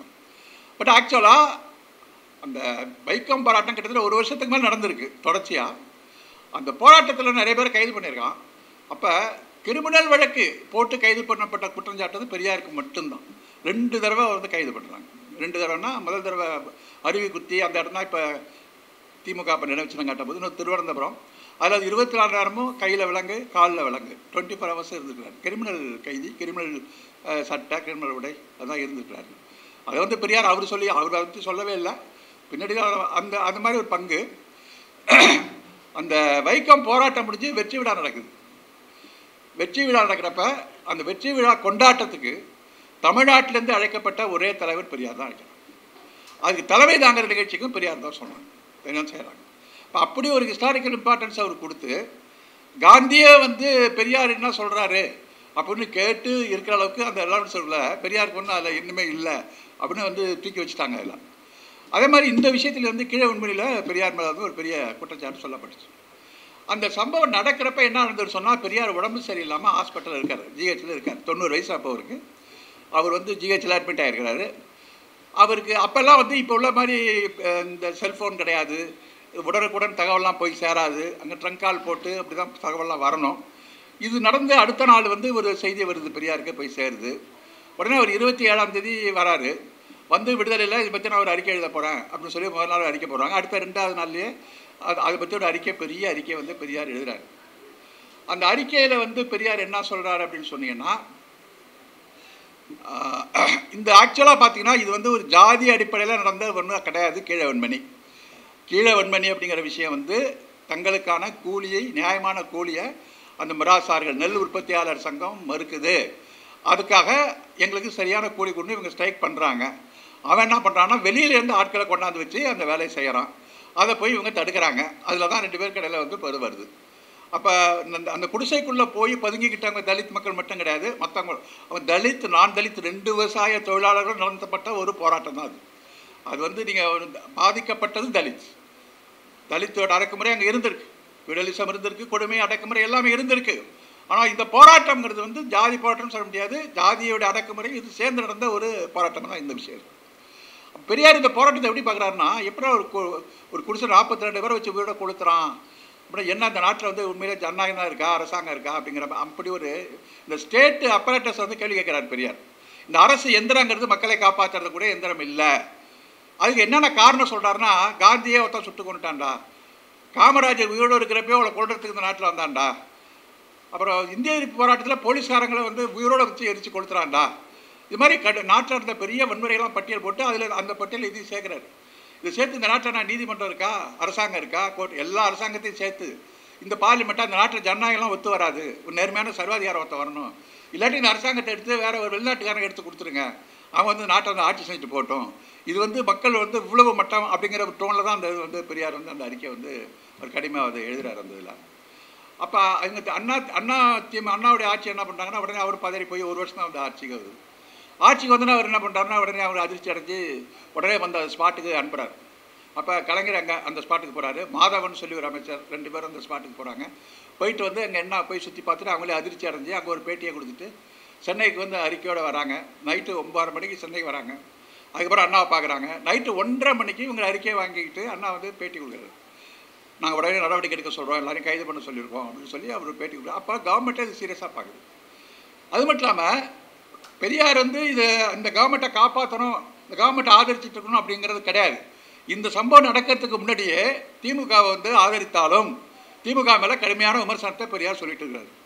என்ன, நீ ஏன் உலகத்தை மாநாடு நடத்துகிற, எதுக்கடா கும்பாபிஷேகம் நடத்துகிற, இவ்வளோ செலவு பண்ணி, எதுக்கடா கம்பனுக்கு நீங்கள் செலவு வைக்கிற, எதுக்கடா கண்ணைக்கெல்லாம் செலவு வைக்கிற அப்படின்னு இந்த திமுகவுடைய விஷயங்களை வந்து கடுமையாக விமர்சனம் பண்ணிட்டு, நான் எதுக்கு இந்த ஆட்சி ஆதரிக்கிறேன்னு சொன்னால் பார்ப்பனர் இல்லாத மக்களுக்கு சமூக நீதியில் செஞ்சிட்டு இருக்க தவிர மற்ற விஷயங்களில் எனக்கு கடுமையான கருத்து வேறுபாடு இருக்குது, இருந்தாலும் இந்த ஆட்சியை நான் ஆதரிப்பேன் அப்படின்னு ஒரு ரிசர்வேஷன் தான் எல்லா ஆட்சியோட பெரியாருடைய ஆதரவுங்கிறது இருந்திருக்கு.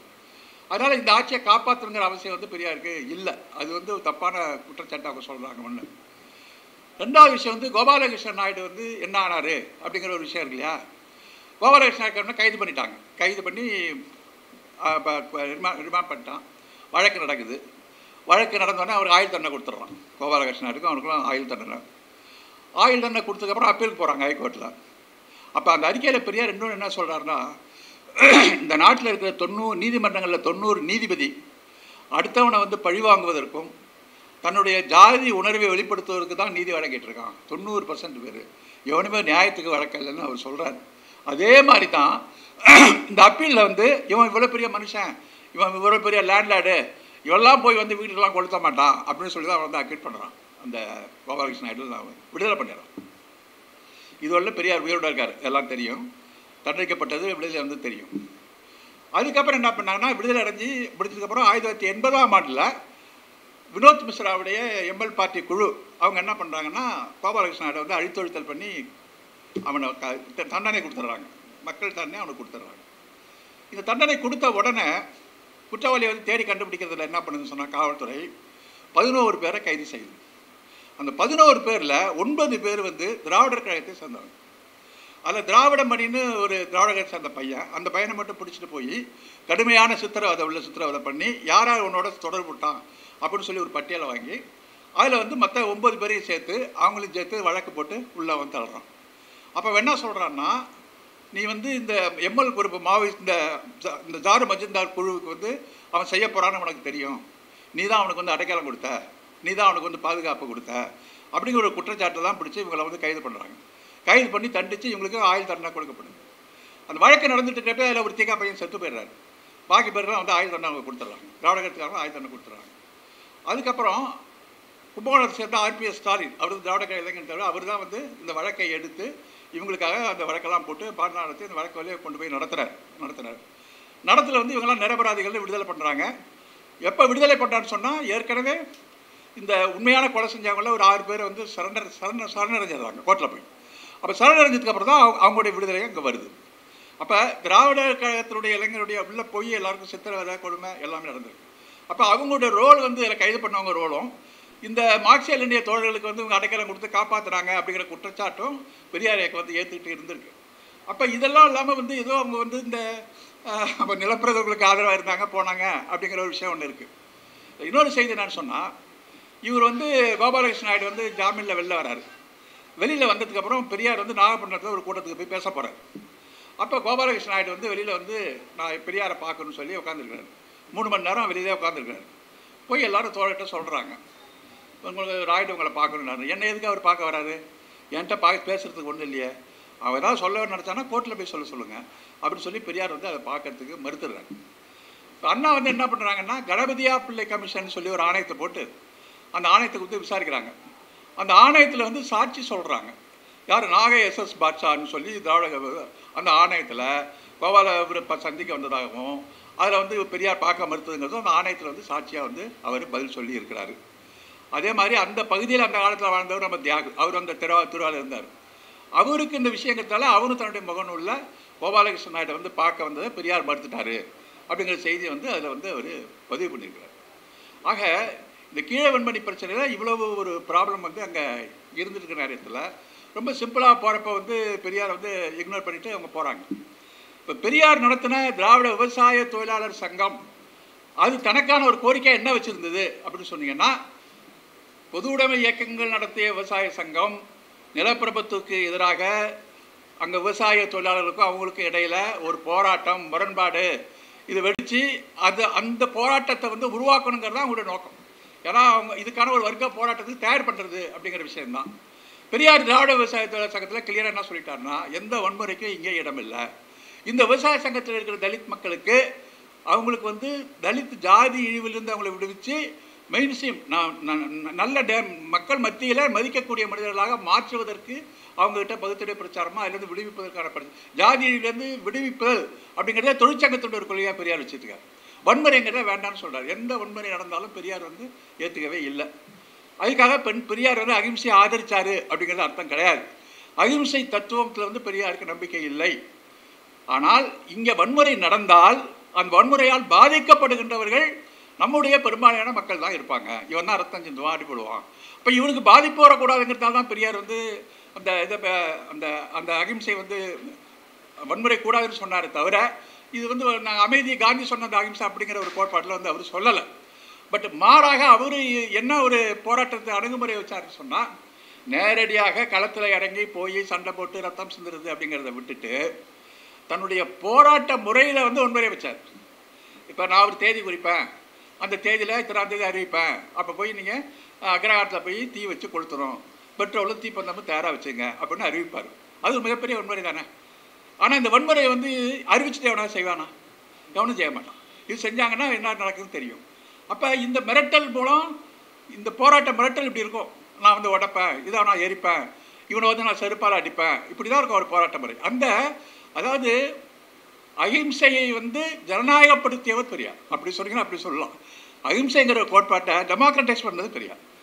அவர் எப்படி என்ன பண்ணார்னா, பாம்பு கொத்துனா அது கொத்துற கிட்ட நெருங்கினா தான் நீங்கள் பயப்படுவீங்க, கொத்துட்டிங்கன்னா முடிஞ்சு போச்சு. அப்போ அவர் வந்து பாம்பு கொத்துற மாதிரி தான் எல்லாரும் அச்சுறுத்தி தான் எல்லாத்தையும் வேலை வாங்கியிருக்காரு எல்லாரும். அப்போ வன்முறை அப்படிங்கிறது வந்து நம்ம சமூகத்துக்கு ஒரு பாதுகாப்பு, நமக்கு தான் பாதிப்பு, இந்த அரசு இயந்திரத்துக்கு அது நிற்க முடியாது அப்படிங்கிற கருத்தில் வந்து அவருக்கு உறுதியான உடன்பாடு இருந்துச்சு.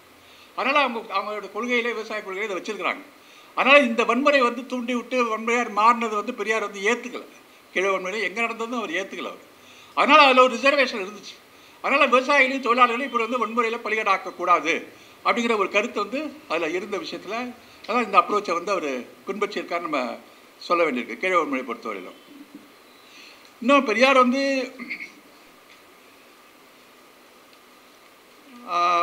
அதாவது தலித் மக்களுக்கெல்லாம் எதுவும் செய்யலை போகல அப்படிங்கிற நிறைய விஷயங்கள்லாம் சொல்கிறாங்க. பெரியார் வந்து என்ன சொல்லியிருக்காரு இந்த பார்வையில், அவருக்கு வந்து மயிலாடுதுறையில் தலித் மக்கள்லாம் சேர்ந்து ஒரு கூட்டம் போட்டு வரவேற்பு பண்ணி ஐயா நீங்கள் வந்து எங்களுடைய தீண்டப்படாத மக்களுக்கு, தலித் மக்களுக்கு நீங்கள் வந்து ரொம்ப பாடுபடுறீங்க, எங்களுக்காக வந்து நீங்கள் பாடுபடுத்தா நாங்கள் நன்றி செலுத்துகிறோம் அப்படின்னு சொல்லி ஒரு வரவேற்பு பத்திரத்தை கொடுக்குறாங்க பெரியார்கிட்ட.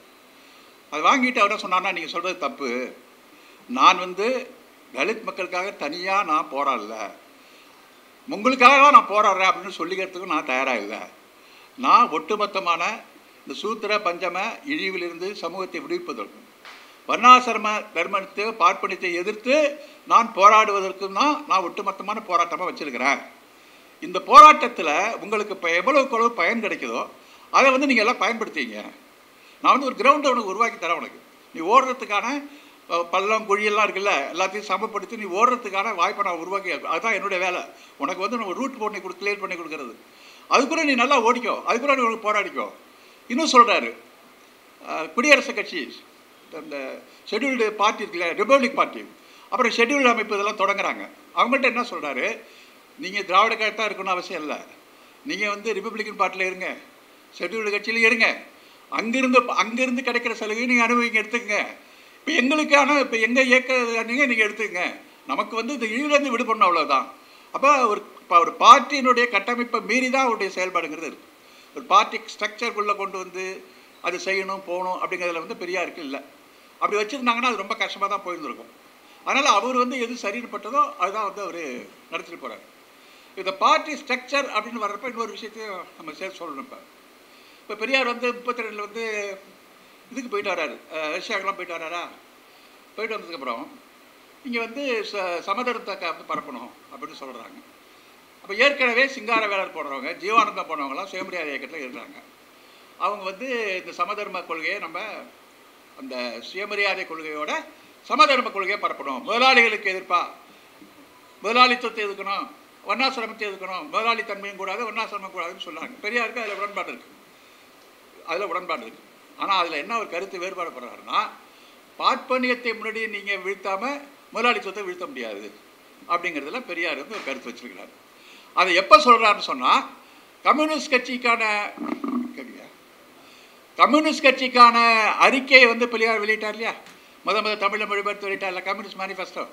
அதுக்கு பெரியார் வந்து ஒரு முன்னுரை எழுதுகிறார். அந்த முன்னுரையில் என்ன சொல்கிறாருன்னா, உலக நாடுகளில் வந்து ஏழை பணக்காரன் அப்படிங்கிற விஷயம் தான் இருக்குது, நம்ம நாட்டை பொறுத்தவரையிலும் இதை தாண்டி கூடுதலாக சாதி என்பதும் இங்கே முதன்மையாக இருக்கிறது அப்படிங்கிறத நம்ம கவனத்தில் கொள்ள வேண்டும் அப்படிங்கிறதா பெரியாருடைய கருத்தாக அதிலே சொல்கிறார். அப்போ பார்ப்பனியத்திலேருந்து விடுவிக்கிறது தான் முதலாளியிலேருந்து விடுவிக்கிறதுக்கான ஒரு நிபந்தனையாக வந்து பெரியாருடைய அந்த போக்கு அணுகுமுறைங்கிறது தொடர்ச்சியாக வந்து இருந்துட்டுருக்கிறார். அப்போ இவங்க என்ன சொல்கிறாங்கன்னா, ஈரோடு போய்ட்டு வந்ததுக்கப்புறம் நம்ம வந்து சுயமரியாதை சமதர்ம கட்சின்னு ஒரு கட்சியை உருவாக்குறாங்க. ஈரோட்டில் அந்த கட்சி உருவாகுது.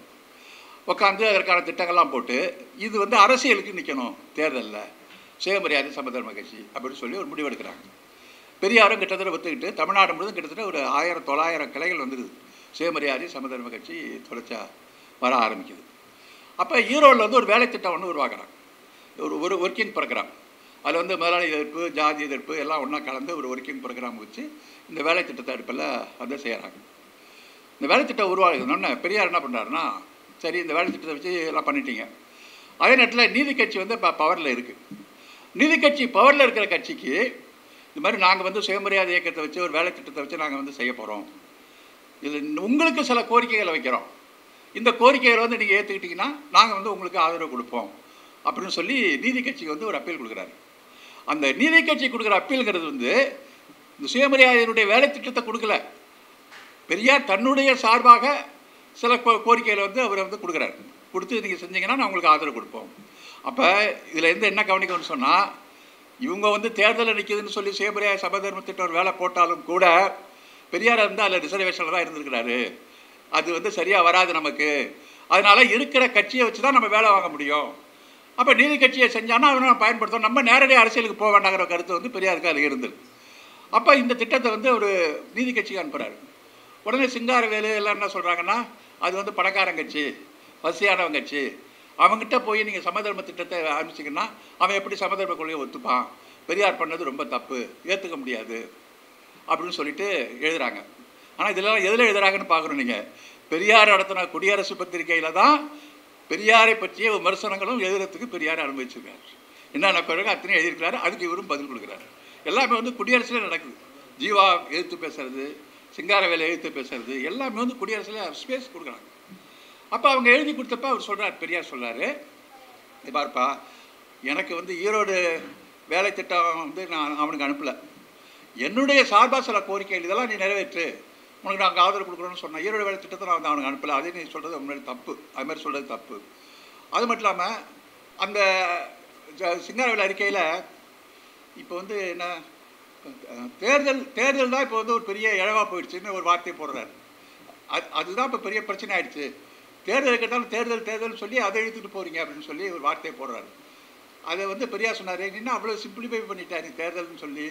தேர்தல் அவன் இருக்கிறதாண்டப்பா இப்போ வந்து இந்த குழந்தை திருமணத்தை ஒழிச்சான், தேர்தல் அவன் இருந்ததானப்பா நமக்கு வந்து வகுப்பார் இடஒதுக்கீடை கொண்டு வந்தான், தேர்தல் அவன் வந்திருக்கிறதா இவ்வளோ சமூக சீர்திருத்தம்லாம் கொண்டு வந்திருக்கான், அவன் அதிகாரத்தை போய் உட்காந்தானப்பா இதெல்லாம் செய்ய முடியும். இப்போ அவனை தேர்தலே என்னன்னு சொல்லி அப்படியே தூக்கி அந்தாண்ட வச்சுட்டு நீங்கள் தேர்தலை கடந்து எப்படி போக முடியும்? அப்போ இவனுக்கு வந்து ஒரு அதிகாரம் இருக்குங்கிறப்ப நமக்கு ஒரு வாய்ப்பு கொடுத்து நல்லது செஞ்சால் ஏற்றுப்போம் அப்படிங்கிற மாதிரி அவர் வந்து இவங்களுக்கு மறுப்பு கொடுக்குறாரு. சிங்காரவேலுக்கு ஜீவானந்துக்கு மறுப்பு கொடுக்குறாரு. இதில் இன்னொரு விஷயம் என்னன்னு சொன்னால், பெரியார் ரஷ்யாவுக்கு போயிட்டு வந்ததுக்கப்புறம் பெருசாக கண்காணிக்க ஆரம்பிச்சிட்டாங்க. உளவுத்துறை வந்து பெரியாரை கண்காணிக்கிறாங்க. அவருக்கு வந்து லெட்டரெல்லாம் பிரித்து பார்க்குறாங்க, அவங்க ஆஃபீஸெல்லாம் வந்து போய் சோதனை போடுறாங்க, நிறைய வந்து விஷயம் நடந்துகிட்டு இருக்கு. ரஷ்யாவிலேயே பெரியார் வந்து என்ன பண்ணுறாருன்னு சொன்னால், ரஷ்யாவில் கிட்டத்தட்ட ஒரு மாதத்துக்கு மேலே தங்கிக்கிட்டு இருக்கிறப்ப அவர் ஸ்டாலினை போய் பார்த்து ஸ்டாலினுக்கான சந்திக்கிறதுக்கான தேதியெல்லாம் குறித்ததுக்கப்புறம் அவர் கூட ராமநாதன் ஒருத்தர் போகிறார். அவர் ஒரு பொது உடைமைக்காரர் தான். அவர் என்ன பண்ணுறாருன்னு சொன்னால், அங்கே ரஷ்யாவில் ஸ்டாலினுக்கு எதிர்ப்பாக சோவியத்தினுடைய அந்த கொள்கையை எடுத்து ட்ராட்ஸ்கிசம் அப்படிங்கிற ஒரு கோட்பாடு இருக்குது. அவங்க வந்து ஒரு சர்வதேச அரசியலை பேசுகிறவங்க. அதாவது ஒவ்வொரு நாடும் விடுதலை அடையணும் அப்படிங்கிறத விட சர்வதேசத்துக்கான ஒரு அரசியல் போராட்டத்தை நடத்தணும் அப்படின்னு சொல்லி ஒரு ட்ராட்ஸ்கிசம் சொல்லி இந்த லெனினுக்கு ஸ்டாலினுடைய கொள்கைக்கு எதிர்ப்பான ஒரு குரூப். அவங்கள வந்து ஒரு பெரிய தேச துரோகியாக ரஷ்யா பார்க்குது, அவங்கள வளரக்கூடாதுன்னு தடுக்குது, ஆனால் அவங்க நசுக்கிறது. இவர் என்ன பண்ணியிருக்காரு, இந்த அதே பிரச்சனை ராமநாதங்கிற கூட போனவர் அந்த டாஸ்கிஸ்ட்டை குறிப்பிட்டு ரகசியமாக போய் சந்திக்கிறதுக்கு போயிருக்கிறார். போனதுக்கப்புறம் அந்த ரகசியமாக வந்து உலக தெரிஞ்சிருச்சு. உடனே 2 நாள் டைம் கொடுத்து நீ வந்து உடனே மூட்டை கட்டி கிளம்புன்னு சொல்லி கிளப்பி விட்டுறோம், ரஷ்யா விட்டு கிளம்புறோம். அதே பிரச்சனை இங்கிலாந்துலேயும் பெரியாருக்கு இருக்குது. இங்கிலாந்தில் அங்கே போனால் சக்லத்வாலா அப்படின்னு சொல்லி ஒரு பெரிய லெப்டிஸ்ட், சக்லத்வாலா, அவர் வந்து ஒரு பெரிய தொழிற்சங்க தலைவர், கம்யூனிஸ்ட். அந்த கம்யூனிஸ்ட் தலைவர் தான் இவருக்கு வந்து எல்லா ஏற்பாடும் பண்ணி கொடுக்குறாரு சமக்கு. இப்போ என்ன சொல்கிறாங்கன்னா, இங்கே சிங்காரவேல் தான் சக்லத்வாலாவுக்கு லெட்டர் கொடுத்தாரு அப்படின்லாம் சொல்கிறாங்க. அப்படி இல்லை, பெரியார் ரஷ்யாவுக்கு போயிருந்தப்ப ரஷ்யாவில் இருக்கிற கான்டாக்ட் வச்சு தான் சக்லத்வாலாவை பெரியார் வந்து சந்திக்கிறார். அப்போ அந்த சக்லத்வாலா நடத்துகிற கூட்டத்துக்கெல்லாம் பெரியார் போகிறார் ரஷ்யாவில். அவருடைய பயண குறிப்பெல்லாம் வந்திருக்கு இல்லையா, ஆனமுத்து வைருக்கா டைரி, அதில் வந்து ரஷ்யாவில் வந்து எங்கெங்கே போனேன், எந்தெந்த நிகழ்ச்சியில் பண்ணியிருக்கேன் எல்லாத்தையும் வந்து அதில் வந்து பதிவு பண்ணி வச்சுருக்காரு பெரியார். அதில் என்ன நடந்ததுன்னு சொன்னால், ஒரு இடத்துல வந்து தென்னாப்பிரிக்காவில் வந்து கருப்பர்கள், அமெரிக்காவில் இருக்கிற கருப்பர்களுக்கு வந்து ஒரு பாலுறவு குற்றம் பண்ணிட்டாங்கிறதுனால ஒரு 8 பேருக்கோ 10 பேருக்கோ அமெரிக்கா தூக்கு தண்டனை கொடுத்தது. அந்த தூக்கு தண்டனை எதிர்த்து ஒரு பெரிய உலகம் முழுவதும் ஒரு இயக்கம் இடதுசாரிகள் நடத்துகிறாங்க. லண்டனில் அந்த தூக்கு தண்டனை எடுத்து ஒரு கூட்டம் நடக்குது. அந்த கூட்டத்துக்கு வந்து சக்லத்வாலாவோட பெரியார் போகிறார். இவர் பேசல, பெரியார் போகிறார். அப்போ அந்த கூட்டத்தில் தூக்கு தண்டனை எடுத்து எல்லாம் பேசுகிறாங்க. தூக்கு தண்டனைக்கு நிதி திரட்டுறாங்க. அப்போ ஒரு நிறைய பவுனா திரட்டுறாங்க. அப்போ பெரியார் என்ன பண்ணார், தாங்கிட்ட ஒரு அரை கொண்டு போகிறது இவங்க காசு கரெக்டாக கொண்டு போவாங்க. வெளிநாட்டுக்கு போனீங்கன்னா எவ்வளோ கஷ்டம் செலவுன்னு தெரியும். ஆனால் அந்த சூழலில் கூட பெரியார் வந்து ஒரு சின்ன வெள்ளி தகடை எடுத்துக்கிட்டு அதுக்கு அரை பவுனாக கொடுக்குறாரு, அதுக்கு டொனேஷன். ஏழாம் விடுறப்ப ஏழத்தை எடுத்து கொடுக்குறாரு. இப்போ இதெல்லாம் அவனுடைய உளவுத்துறைக்கு வந்ததுக்கப்புறம் அவனு என்ன சொல்கிறான், 2 நாளில் நீ விட்டு வெளியேறான்ட்டான். அவர் இங்கிலாந்துலேயும் விட்டு வெளியேற்றப்பட்டவர் தான் பெரியார். அங்கேருந்து 2லேயும் வெளியேற்றப்பட்ட ஒரு விஷயம் தான் இருக்குது. அப்போ அதுலேருந்து பெரியார் வந்து ஃபாலோ பண்ணி இவரெல்லாம் சோதனையெல்லாம் பண்ணுறப்ப இவர் என்ன பண்ணிட்டாருன்னா, சமதர்ம இயக்கம் பண்ணுறதுனால தான் உனக்கு வந்து இந்த பிரச்சனை வருது அப்படின்னு சொல்லிட்டு பெரியார் என்ன பண்ணுறாருன்னா, சரி நான் சமதர்ம இயக்கத்தை நடத்துனதை விட இப்போ எனக்கு சுயமரியாதை கருத்து பரப்புறது தான் முக்கியம், இதை பரப்புறதுக்கு எவனும் வரமாட்டான், அதனால் நான் சமதர்ம பேச்சை வந்து நானும் நிறுத்தி வைக்கிறேன். நான் பேசுகிற சுயமரியாதை கருத்துக்களையே சமதர்மம் தான் இருக்குது, அது வந்து அதை ஒதுக்கிட்டு இல்லை, அது ஆதரவு தான் இருக்குது அப்படின்னு சொல்லிட்டு பெரியார் வந்து அப்படி ஒரு முடிவுக்கு எடுத்து அதில் இவங்கெல்லாம் கடுமையாக குற்றம் சாட்டுறாங்க. பெரியார் பயந்து போயிட்டார், ஜெயிலுக்கு வந்து பயந்து போயிட்டாருன்னு சொல்லி. எந்த பைத்தியக்காரனும் அப்படி சொல்ல மாட்டான். ஏன்னா பெரியார் வந்து எந்த போராட்டத்துக்கும் ஜாமீன் வாங்குறதில்ல, வக்கீல் வச்சு வாதாடுறதில்ல. அதிகமாக எனக்கு எவ்வளோ தண்டனை கொடுறான்னு சொல்லி உள்ளே போய் உட்காந்துருக்கிற ஒரு ஆள். உள்ளே போய் உட்காந்து இருக்கிற விஷயத்த வந்து நான் தியாகப்பட்டேன்னு சொல்கிறது இல்லை. நான் உள்ளே போய் உட்காந்ததுனால அதை வந்து எனக்கு நான் உள்ளே போகணும், உட்காந்தாலே ஏக்கம் வளரும் அப்படிங்கிற மாதிரி தான் அவர் அந்த அடக்குமுறையே வந்து ஒரு கொள்கைக்காக பயன்படுத்தினது தான் பெரியார். அப்போ அவர் பெரியார் மேலே வந்து இந்த அரசாங்கத்தை எதிர்த்து ராஜதுரோக வழக்கு போடுறான், உள்ளே பிடிச்சி போடுறான். அந்த ராஜதுரோக வழக்கு அது ஒன்றும் பெரிய இது விஷயம் இல்லை. ராஜதுரோக வழக்கத்துக்கு பெரியார் உள்ளே போயிடுறாரு. உள்ளே போயிட்டு வந்து உடம்பு முடியாமல் தான் போகிறாரு. போயிட்டு வந்து எழுதுறாரு, நான் வந்து இந்த வழக்கை வந்து நான் ரொம்ப வரவேற்கிறேன். ஏன் அப்படின்னு சொன்னீங்கன்னா, நான் இப்போ குடியரசு இருந்த ஒரு சப்ப மேட்ரு இது. அதாவது கல்விக்கு ஏன்டா நிதி ஒதுக்கலன்னு சொல்லி ஒரு கட்டுரை இருக்க தேச துரோகங்கிறான். இதை விட பல மடங்கு தேச துரோகம்லாம் நான் பார்த்துருக்கேன், எழுதியிருக்கேன். அப்போல்லாம் ஒரு பயில எழுதலை. இப்போ போய் இதுக்கு பிடிச்சி ஏன் உள்ள போடுறான்? ஏன் உள்ள போடுறான்னா, நான் அந்த கட்டுரையெல்லாம் எழுதுனப்ப காந்தி அப்படிங்கிற ஒரு பெரிய ஒரு அலை வந்து வீசிக்கிட்டு இருந்துச்சு. அதை வந்து அடக்கணும் ஒடுக்கணும் அப்படின்னு தான் அவன் வந்து பார்த்துக்கிட்டே இருந்தான். என்னெல்லாம் விட்டுட்டான் அவன். இப்போ ரஷ்யாவுக்கு போயிட்டு வந்து இதெல்லாம் நான் பேச ஆரம்பிச்சாரோ, இப்போ தான் வந்து என்னை அலட்சியப்படுத்தின அரசாங்கம் இப்போ தான் என்ன கவனிக்க ஆரம்பிச்சிருக்கு, என் கொள்கையை நோட் பண்ண ஆரம்பிச்சிருக்கு. இதுதான் எனக்கு வேணும், இந்த கொள்கைக்காக தான் நான் வந்து போயிட்டு வந்தேன் அப்படின்னு சொல்லி இந்த அடக்குமுறை தான் வேணும்னு சொல்லி அதை வச்சே தான் அவர் எழுதுறாரு. அப்போ பெரியார் வந்து இது மாதிரி ஜெயிலுக்கு பயந்தார் போனார்னு சொல்லிட்டு இவனுக்கு சொன்ன விஷயத்த வந்து பெரியார் என்ன சொல்லிட்டாருன்னா, நான் வந்து வீர சொர்க்கத்துக்கு போகிறதுக்கு நான் தயாராக இல்லை. வீர சொர்க்கத்துக்கு போகிறதுக்கு என்ன, இது நல்ல அழகான வார்த்தை கூட எழுதி வச்சேன், ரொம்ப அழகான வார்த்தை அது. அதுக்கு நான் தயாராக இல்லை. அதுக்கு என்ன பண்ணுறதுங்கிறது தெரியும். இப்போ எனக்கு வந்து ஒரு வீர சொர்க்கனாக போகிறது, ஒரு கதாநாயகன் ஆகிறதுக்கு என்னென்ன வேலை செய்யுதுங்கிறது எனக்கு நல்லாவே தெரியும். இப்போ காந்தி கூட அப்படி தான் ஒரு கதாநாயகன் அன்றைக்கி இருந்துட்டுருக்கிறாரு. அவர் வந்து தான் ஒரு வீரத்தெல்லாம் பரிசாத்திட்டு இருக்கிறாரு. அந்த வீர கதாநாயகனால் இந்த ஒரு காதறிந்த ஊசியாவது சமூகத்துக்கு பயனுண்டா? எந்த பயனும் கிடையாது. அப்போ இந்த மக்களுக்கு வந்து இருந்து தொண்டு செய்யணும் அப்படிங்கிறது தான் எனக்கு பெரிய விஷயம் அப்படின்னு சொல்லி பெரியார் வந்து அந்த ஸ்டாண்டை எடுத்துடுறாரு. அப்போ திருத்துறைப்பூண்டியில் ஒரு மாநாடு ஒன்று நடக்குது. அது வந்து தீண்டாமை ஒழிப்பு மாநாடு. அந்த மாநாட்டுக்கு வந்து யார் தலைமை தாங்கி போகிறான்னு சொன்னால் சுத்தானந்த பாரதியார் அப்படின்னு சொல்லி காங்கிரஸ்காரு, ரொம்ப இந்து மத நம்பிக்கையாளர், பழமைவாதி, ஆனால் தீண்டாமை ஒழிப்பில் ரொம்ப தீவிரமாக இருக்கிறார். அவர் வந்து கூப்பிட்டு பேச வைக்கிறார் தலைமை தாங்கி. இந்த ஆட்கள் இந்த ஜீவானந்தம் இந்த இடதுசாரி ஆட்கள்லாம் அவரை மேடையில் பேச விடாமல் குறுக்க கேள்வி கேட்கறது, அவமானப்படுத்துறது, இப்படி வந்து ட்ரீட் பண்ணிகிட்டே இருந்திருக்காங்க. பெரியாருக்கு வந்து ரொம்ப கோபம் வந்துருச்சு. இது வந்து ரொம்ப தப்பு நீங்கள் செய்கிறதெல்லாம், இதை வந்து யாராருக்கு என்ன பயன்படுத்த முடியும் அப்படிங்கிறது வந்து எனக்கு தெரியும். அவன் வந்து 1000 விஷயங்களாக இருந்தாலும் அவன் ஒரு காங்கிரஸ்காரனாக இருந்துக்கிட்டு தீண்டாமைக்காக அந்த முகாமிலேருந்து ஒரு கருத்து வருது அப்படிங்கிறப்ப அந்த தீண்டாமை ஒழிப்புக்கு நான் அதைத்தான் பயன்படுத்துவதை தவிர அவன் வந்து மற்ற விஷயத்தில் எப்படி இருந்தாங்கிறத பற்றி எனக்கு வந்து அது தேவையில்லை, எனக்கு அதை பற்றி ஒன்றும் அக்கறை இல்லை அப்படின்னு சொல்லி நீங்கள் இப்படி நடந்துக்கிட்டது நாகரிகம் இல்லை, ஒரு அமைப்பில் வந்து இப்படிலாம் நடந்துக்கக்கூடாது அப்படின்னு சொல்லி கடுமையாக வந்து பெரியார் வந்து எழுதிடுறார். இன்னும் சொல்லப்போனால் இந்து மகாசபை தலைவராக இருக்கிறவரை கூட பெரியார் வந்து கூப்பிட்டுருக்காரு சிவபிரியா மாநாட்டுக்கு. ஏன்னா அவன் வந்து பாப்பானை எடுத்திருக்காங்கிறதுனால கூப்பிட்டுருக்காரு. பேர் அதெல்லாம் அது மாதிரிலாம் பெரியார் வந்து அப்ரோச் இருந்து பல விஷயங்கள்லாம் இருந்தது. அப்போ இதை மாதிரி அவர் எழுதுறதுக்கு அப்புறம் என்ன பண்ணுறாங்கன்னா, பெரியாரை வந்து ஒரு கடுமையாக அறிக்கை எழுதி விட்டுட்டு நாங்கள்லாம் இவங்கெல்லாம் சிங்காரவேலனார், காம வல்லத்தரசு, ஜீவானந்தம் இவங்கெல்லாம் சேர்ந்து பெரியார் திட்டிட்டு இவங்க என்ன பண்ணுறாங்கன்னா போய் அந்த ஒரு அமைப்பு சுயமரியாதை சமத்துவத்தை நடத்துகிறாங்க. நடத்திட்டு ஒரு மாதம் நடத்துகிறாங்க, ஒரு மாநாடு போடுறாங்க, நடத்துகிறாங்க, ஒரு மாதம் மாநாடு நடத்துகிறாங்க. அதுக்குள்ளே இந்த அகில இந்திய கம்யூனிஸ்ட் கட்சி இருக்குல்ல, அது வந்து ஒரு ஸ்டாண்ட் எடுக்குது. என்ன ஸ்டாண்ட் சொன்னால், ஏகாதிபத்தியத்தை எதிர்ப்பதற்கு நம்முடைய பொதுவுடைமை கட்சிக்காரர்கள் எல்லாம் ஏகாதிபத்தியத்தை எதிர்க்கக்கூடிய அமைப்பாக இன்றைக்கு காங்கிரஸ் மட்டும் இருக்கிற காரணத்தினால் நம்முடைய அமைப்பில் உள்ளவங்கலாம் காங்கிரஸ் உள்ளே போய் நுழைஞ்சிக்கிட்டு நம்ம வந்து விஷயத்தை வந்து கொண்டு செல்லணும் அப்படின்னு சொல்லி ஒரு ஸ்ட்ராட்டஜி ஒன்று போடுது அகில இந்திய காங்கிரஸ் கமிஷி. சரிட்டு இந்த வேற நீதி கட்சி பணக்கார கட்சி சொல்லிட்டு எதிர்த்தவங்க, காங்கிரஸ் பற்றி நீதி கட்சியை மட்டும் திட்டினவங்க இவங்க என்ன பண்ணுறாங்கன்னா, காங்கிரஸ் கட்சிக்குள்ளே போய் சோசியலிச பிரிவுன்னு ஒரு பிரிவை உண்டாக்குறாங்க. காங்கிரஸ் சொல்லி நாங்கள்லாம் சோசியலிஸ்ட்டு அப்படின்னு சொல்லி ஒரு சோசியலிச பிரிவை இவங்க உண்டாக்குறாங்க. சரின்னு சொல்லி நாங்கள்லாம் வந்து சோசியலிச பிரிவில் போகிறோம் அப்படின்னு சொல்லி இந்த சுயமரியாதை சமதர்மத்துக்கு வந்து டோரா மூட்டை கட்டிட்டு அதுக்கு போகிறாங்க. சரி, நீ சோசியலிச பிரிவுக்கு நேராக போக முடியாது, நீ அரையனா சந்தா கட்டி காங்கிரஸ் கட்சி உறுப்பினராக தான் நீ வந்து சோசியலிஸ்ட் கட்சிக்கு போகணும் அப்படின்னு சொன்னோன்னா, இந்த வச்சுக்கு அரையனான்னு சொல்லி அரையனா சந்தா கட்டிக்கிட்டு காங்கிரஸ் கட்சியில் சேர்ந்துக்கிட்டு அப்புறம் சோசியலிச பிரிவுக்கு போய் அந்த சோசியலிச பிரிவு ஒன்றும் இல்லாமல் போய் கடைசியாக எல்லாம் காங்கிரஸ் கட்சியில் போய் சேர்ந்து போனது தான் பெரியார் எழுத்த சங்கமோட விஷயங்கள். இதை வந்து தெளிவாக வந்து நான் பண்ணியிருக்கிறார், அந்த அதிலே சொல்லியிருக்காரு, இதிலே சொல்லியிருக்காரு. இந்த விஷயம்லாம் வராத வழியும் அவன் சிங்காரவேலனார் வந்து பெரிய பண்ணிட்டாரு, பெரியார் பயந்து போயிட்டாரு, அவர் வந்து அப்படிங்கிற விஷயம்லாம் பேசியிருந்தாங்களா. இப்போ இது வந்ததுக்கப்புறம் அவங்களாம் யாரும் பேசுறதில்லை, இந்த விஷயங்கள்லாம் ஸ்டாப் பண்ணிட்டாங்க இந்த வரலாறுலாம் வந்ததுக்கப்புறம். அப்போ சுயமரியாதை சமதர்ம வெளியேற்றம்னு சொல்லி அந்த புத்தகத்தில் ஒரு பெரிய ஒரு சார்ட்டை வந்து போட்டிருக்காரு. அப்போ கம்யூனிஸ்ட் கட்சியை பொறுத்தவரையிலும் பெரியாருக்கு வந்து 1000 விஷயங்கள் இருந்தாலும் கூட கம்யூனிஸ்ட் கட்சிக்கு வந்து பெரிய அளவுக்கு வந்து பெரியார் இயக்கம் தான் உதவி பண்ணிருக்கு.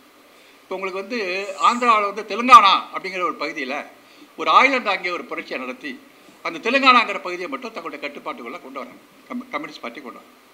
ஆனால் தொடர்ச்சி அதை வச்சுக்க முடியல. அப்புறம் அதே வந்து அவங்க தோல்வியை ஒத்துக்கிட்டு வந்துட்டாங்க வெளியில். அந்த காலகட்டத்தில் கம்யூனிஸ்ட் கட்சி இங்கே தடை பண்ணது, இங்கே தடை போட்டுறாங்க. அப்போ தடை பண்ணதுக்கப்புறம் தமிழ்நாட்டில் இருக்கிற கம்யூனிஸ்ட் கட்சிகளாம் யார் அடைக்கலம் கொடுக்குன்னு சொன்னால் இந்த தடையை கண்டித்து எழுதுறதுங்கிறது பெரியாருடைய விடுதலை பத்திரிகை தொடர்ச்சியாக எழுதியிருக்கு. தடை பண்ணவங்க அத்தனை பேருக்கு அடைக்கலம் கொடுத்துட்டு சொன்னால் எல்லாம் பெரியார் இயக்கத்தில் தான் இருந்திருக்காங்க. எம்ஆர் ராதா வீட்டில் இருந்திருக்காங்க, என்எஸ்கே வீட்டில் இருந்திருக்கிறாங்க, குத்துசி குருசாமி வீட்டில் இருந்திருக்காங்க. எல்லாமே ஒன்றா தான் இந்த இயக்கம் தான். கல்யாண சுந்தரம் கம்யூனிஸ்ட் கட்சியினுடைய கல்யாண சுந்தரம் செயலாளரே இதை வந்து நீங்கள் செய்த உதவியை நாங்கள் மறுக்க முடியாதுன்னு சொல்லி பெரியாருக்கு கடிதம் இருக்கிறார். அந்த அளவுக்கு வந்து கம்யூனிஸ்ட் கட்சிக்கு இருக்குது. அப்போ பெரியார் என்ன சொன்னார்னா, அதே நேரத்தில் சேலத்தில் வந்து சிறையில் கம்யூனிஸ்ட் கட்சி இருக்கான். அப்போ ராஜாஜியுடைய ஆட்சி நடந்துகிட்ருக்கு. சேலம் சிறையில் இருக்கிற கம்யூனிஸ்ட் கட்சிகள் சிறைக்குள்ள தங்களுக்கான உரிமை போராட்டத்தை அங்கே நடத்துகிறாங்க. அந்த உரிமை போராட்டத்தை நடத்தி சிறைக்குள்ளே ஒரு கலவரம் வர்றப்ப ஜெயிலுக்குள்ளேயே துப்பாக்கி சூடு, ஜெயிலுக்குள்ளே துப்பாக்கி சூடு 12 கம்யூனிஸ்ட் இறந்துட்டான். ஜெயிலுக்குள்ளேயே சேலம் ஜெயிலில் நடந்துருக்கு. 1950 நினைக்கிறேன், ஜெயிலுக்குள்ள இருந்தது. அப்போ இந்த கம்யூனிஸ்ட் கட்சி தடை செய்யப்பட்டது, இந்த சிறைக்குள்ளே துப்பாக்கி சூடு நடந்தது. இதெல்லாம் எதிர்த்து பெரியாருடைய அந்த விடுதலை தொடர்ச்சியாக எழுதுது. பெரியார் வந்து அங்கங்கே வந்து போராட்டம் நடத்துங்க அப்படின்னு சொல்லி அறிக்கை விடுறாரு. எல்லா இடத்துலையும் வந்து இப்படி ஒரு போராட்டத்தை வந்து பெரியார் இயக்கம் நடத்துது. பெரியாரே இந்த கூட்டங்களில் போய் இதை கண்டித்து அவர் பேசுகிறார். அப்போ எல்லாருமே சொன்னாங்க, பெரியார் இயக்கத்தோட உதவியை நாங்கள் மறக்க முடியாது, நாங்கள் வந்து நிச்சயமாக பண்ணணும்னு சொல்லி எல்லாமே வந்து அப்ரிஷியேட் பண்ணாங்க, பெரியார் இயக்கத்தை அப்ரிஷியேட் பண்ணாங்க. ஆனால் அதே கம்யூனிஸ்ட் கட்சி தான் இந்திய அரசியல் சட்டத்தை எரிக்கிற போராட்டத்தை பெரியார் வந்து அறிவித்தப்ப அவசர அவசரமாக வந்து சட்டமன்றத்தில் வந்து சட்டத்தை எரிச்சிங்கன்னா அவர் 3 வருஷம் தண்டனை அப்படின்னு சொல்லி ஒரு சட்டம் கொண்டு வரான். அரசியல் சட்டத்தை எழுதினவனுக்கு தெரியல, என்னால் சட்டத்தை எரிப்பானா, எவனாவது தேசிய கொடி எரிப்பானா, இதுக்கெல்லாம் ஒரு வழக்கு அவர் கற்பனை கூட பண்ணலை. உலகத்தில் எவனும் சட்டத்தில் கொடுத்துற போராட்டம் நடக்கலை. இது எரிச்ச உடனே என்ன பண்ணான்னா அவசர அவசரமாக ஒரு சட்டம் கொண்டு வராங்க. இதை கொண்டு வந்தாங்கன்னா 3 வருஷம் தண்டனை. அப்போ பெரியார் சொல்கிறாரு, 3 வருஷம் தண்டனை வந்துருச்சு, என்கிட்ட பேர் கொடுக்குறவங்கெல்லாம் 3 வருஷம் ஜெயிலுக்கு தயாராக இருக்கீங்களோ அவங்கள மட்டும் கொடுங்க, மற்றவங்களாம் வேண்டான்னு சொல்லி பெரியார் சொல்லிடுறாரு. அதுக்கப்புறம் தான் நிறைய பேர் கொடுக்குறான், பேர் வந்து பட்டியல் நிறைய அதிகம் போகுது. இந்த தீர்மானம் சட்டசபையில் வருதுங்க. வந்தப்போ கம்யூனிஸ்ட் கட்சி யாரா என்ன சொல்கிறாங்க தெரியுமா, இந்த தண்டனை பத்தாது, இதை வந்து ரொம்ப அதிகரிக்கிறது தண்டனையை, இது வந்து பெரிய தேச துரோகம், தேசத்தினுடைய சட்டத்தை எரிக்கிறதுங்கிறது சாதாரண விஷயமா அப்படின்னு சொல்லி தான் கல்யாண சுந்தரம் இவங்கெல்லாம் வந்து ரொம்ப கடுமையாக அங்கே பேசுகிறாங்க. ஆனால் அண்ணா மட்டும்தான் அப்போ சொல்கிறார். அண்ணாவுக்கும் பெரியாரை எதிர்த்துட்டுருக்கிறார். பெரியார் எதிர்ப்பு காரசாரமாக இருந்த நேரம். அப்போ அவர் சொல்கிறாரு, இந்த சட்டம் சரியில்லை, நீங்கள் பெரியார்கிட்ட அழைச்சி பேசுங்க, அவர் வந்து ரொம்ப கேட்கக்கூடியவர், அவர்கிட்ட நியாயத்தை நீங்கள் பேசுங்க, இந்த சட்டத்தை கொண்டு வந்து நீங்கள் என்றைக்கும் அவர் அடக்க முடியாது. அப்போ தான் நீ பேசுனது சொல்கிறாரு. அவர் நான் பயந்து பார்த்ததுலங்கிற விஷயம் அப்போ தான் சொல்கிறாரு. அவர் அழுது பார்த்துருக்கேன், சிரித்து பார்த்துருக்கேன், நான் பயந்து அவர் பார்த்தது கிடையாது, அவர் பயப்பட மாட்டார் இந்த சட்டத்துக்கெல்லாம் அப்படிங்கிற விஷயத்தெல்லாம் சொல்லி அண்ணா வந்து பெரியார் இயக்கத்தை எடுத்துகிட்டு இருக்கிறப்பையும் அவர் தான் பேசுகிறார். இப்போ அந்த மாதிரி அந்த விஷயத்தில் அவங்க பண்ணாங்க. அப்புறம் பார்த்தீங்கன்னா ராஜாஜியுடைய குலக்கல்வி திட்டம் வருது இல்லை, குலக்கல்வி திட்டம், அந்த குலக்கல்வி திட்டம் வர்றப்ப ராமமூர்த்தி வந்து சட்டசபையில் உறுப்பினர், சட்டசபையில் உறுப்பினர் அன்றைக்கி அவர் ஒரு ஓட்டு போட்டிருக்கணும் அந்த எழுத்து. ஆனால் சட்டசபைக்கு எனக்கு வரல, ஓட்டு போடல. ஒரு ஓட்டில் வந்து அது வந்து ஜெயிச்சிருது, அந்த சட்டம் ஜெயிச்சிருது.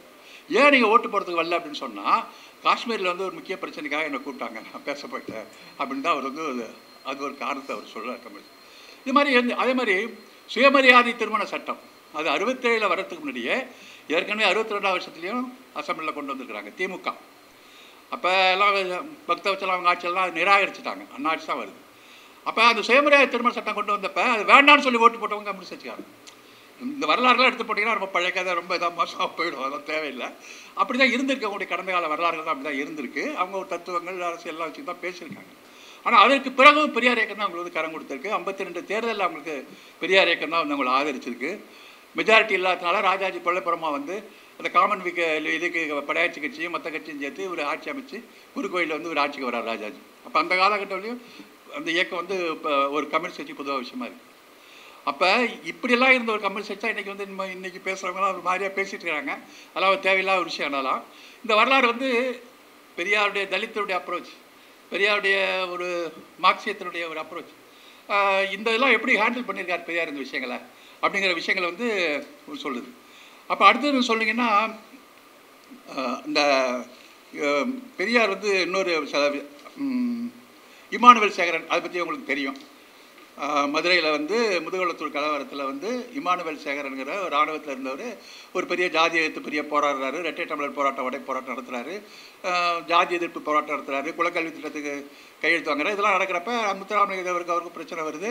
ஒரே இடத்துல நீ நானும் ஒன்னாடா எப்போ அப்போ நல்லா கெட்டு போச்சுன்னு சொல்கிறாரு.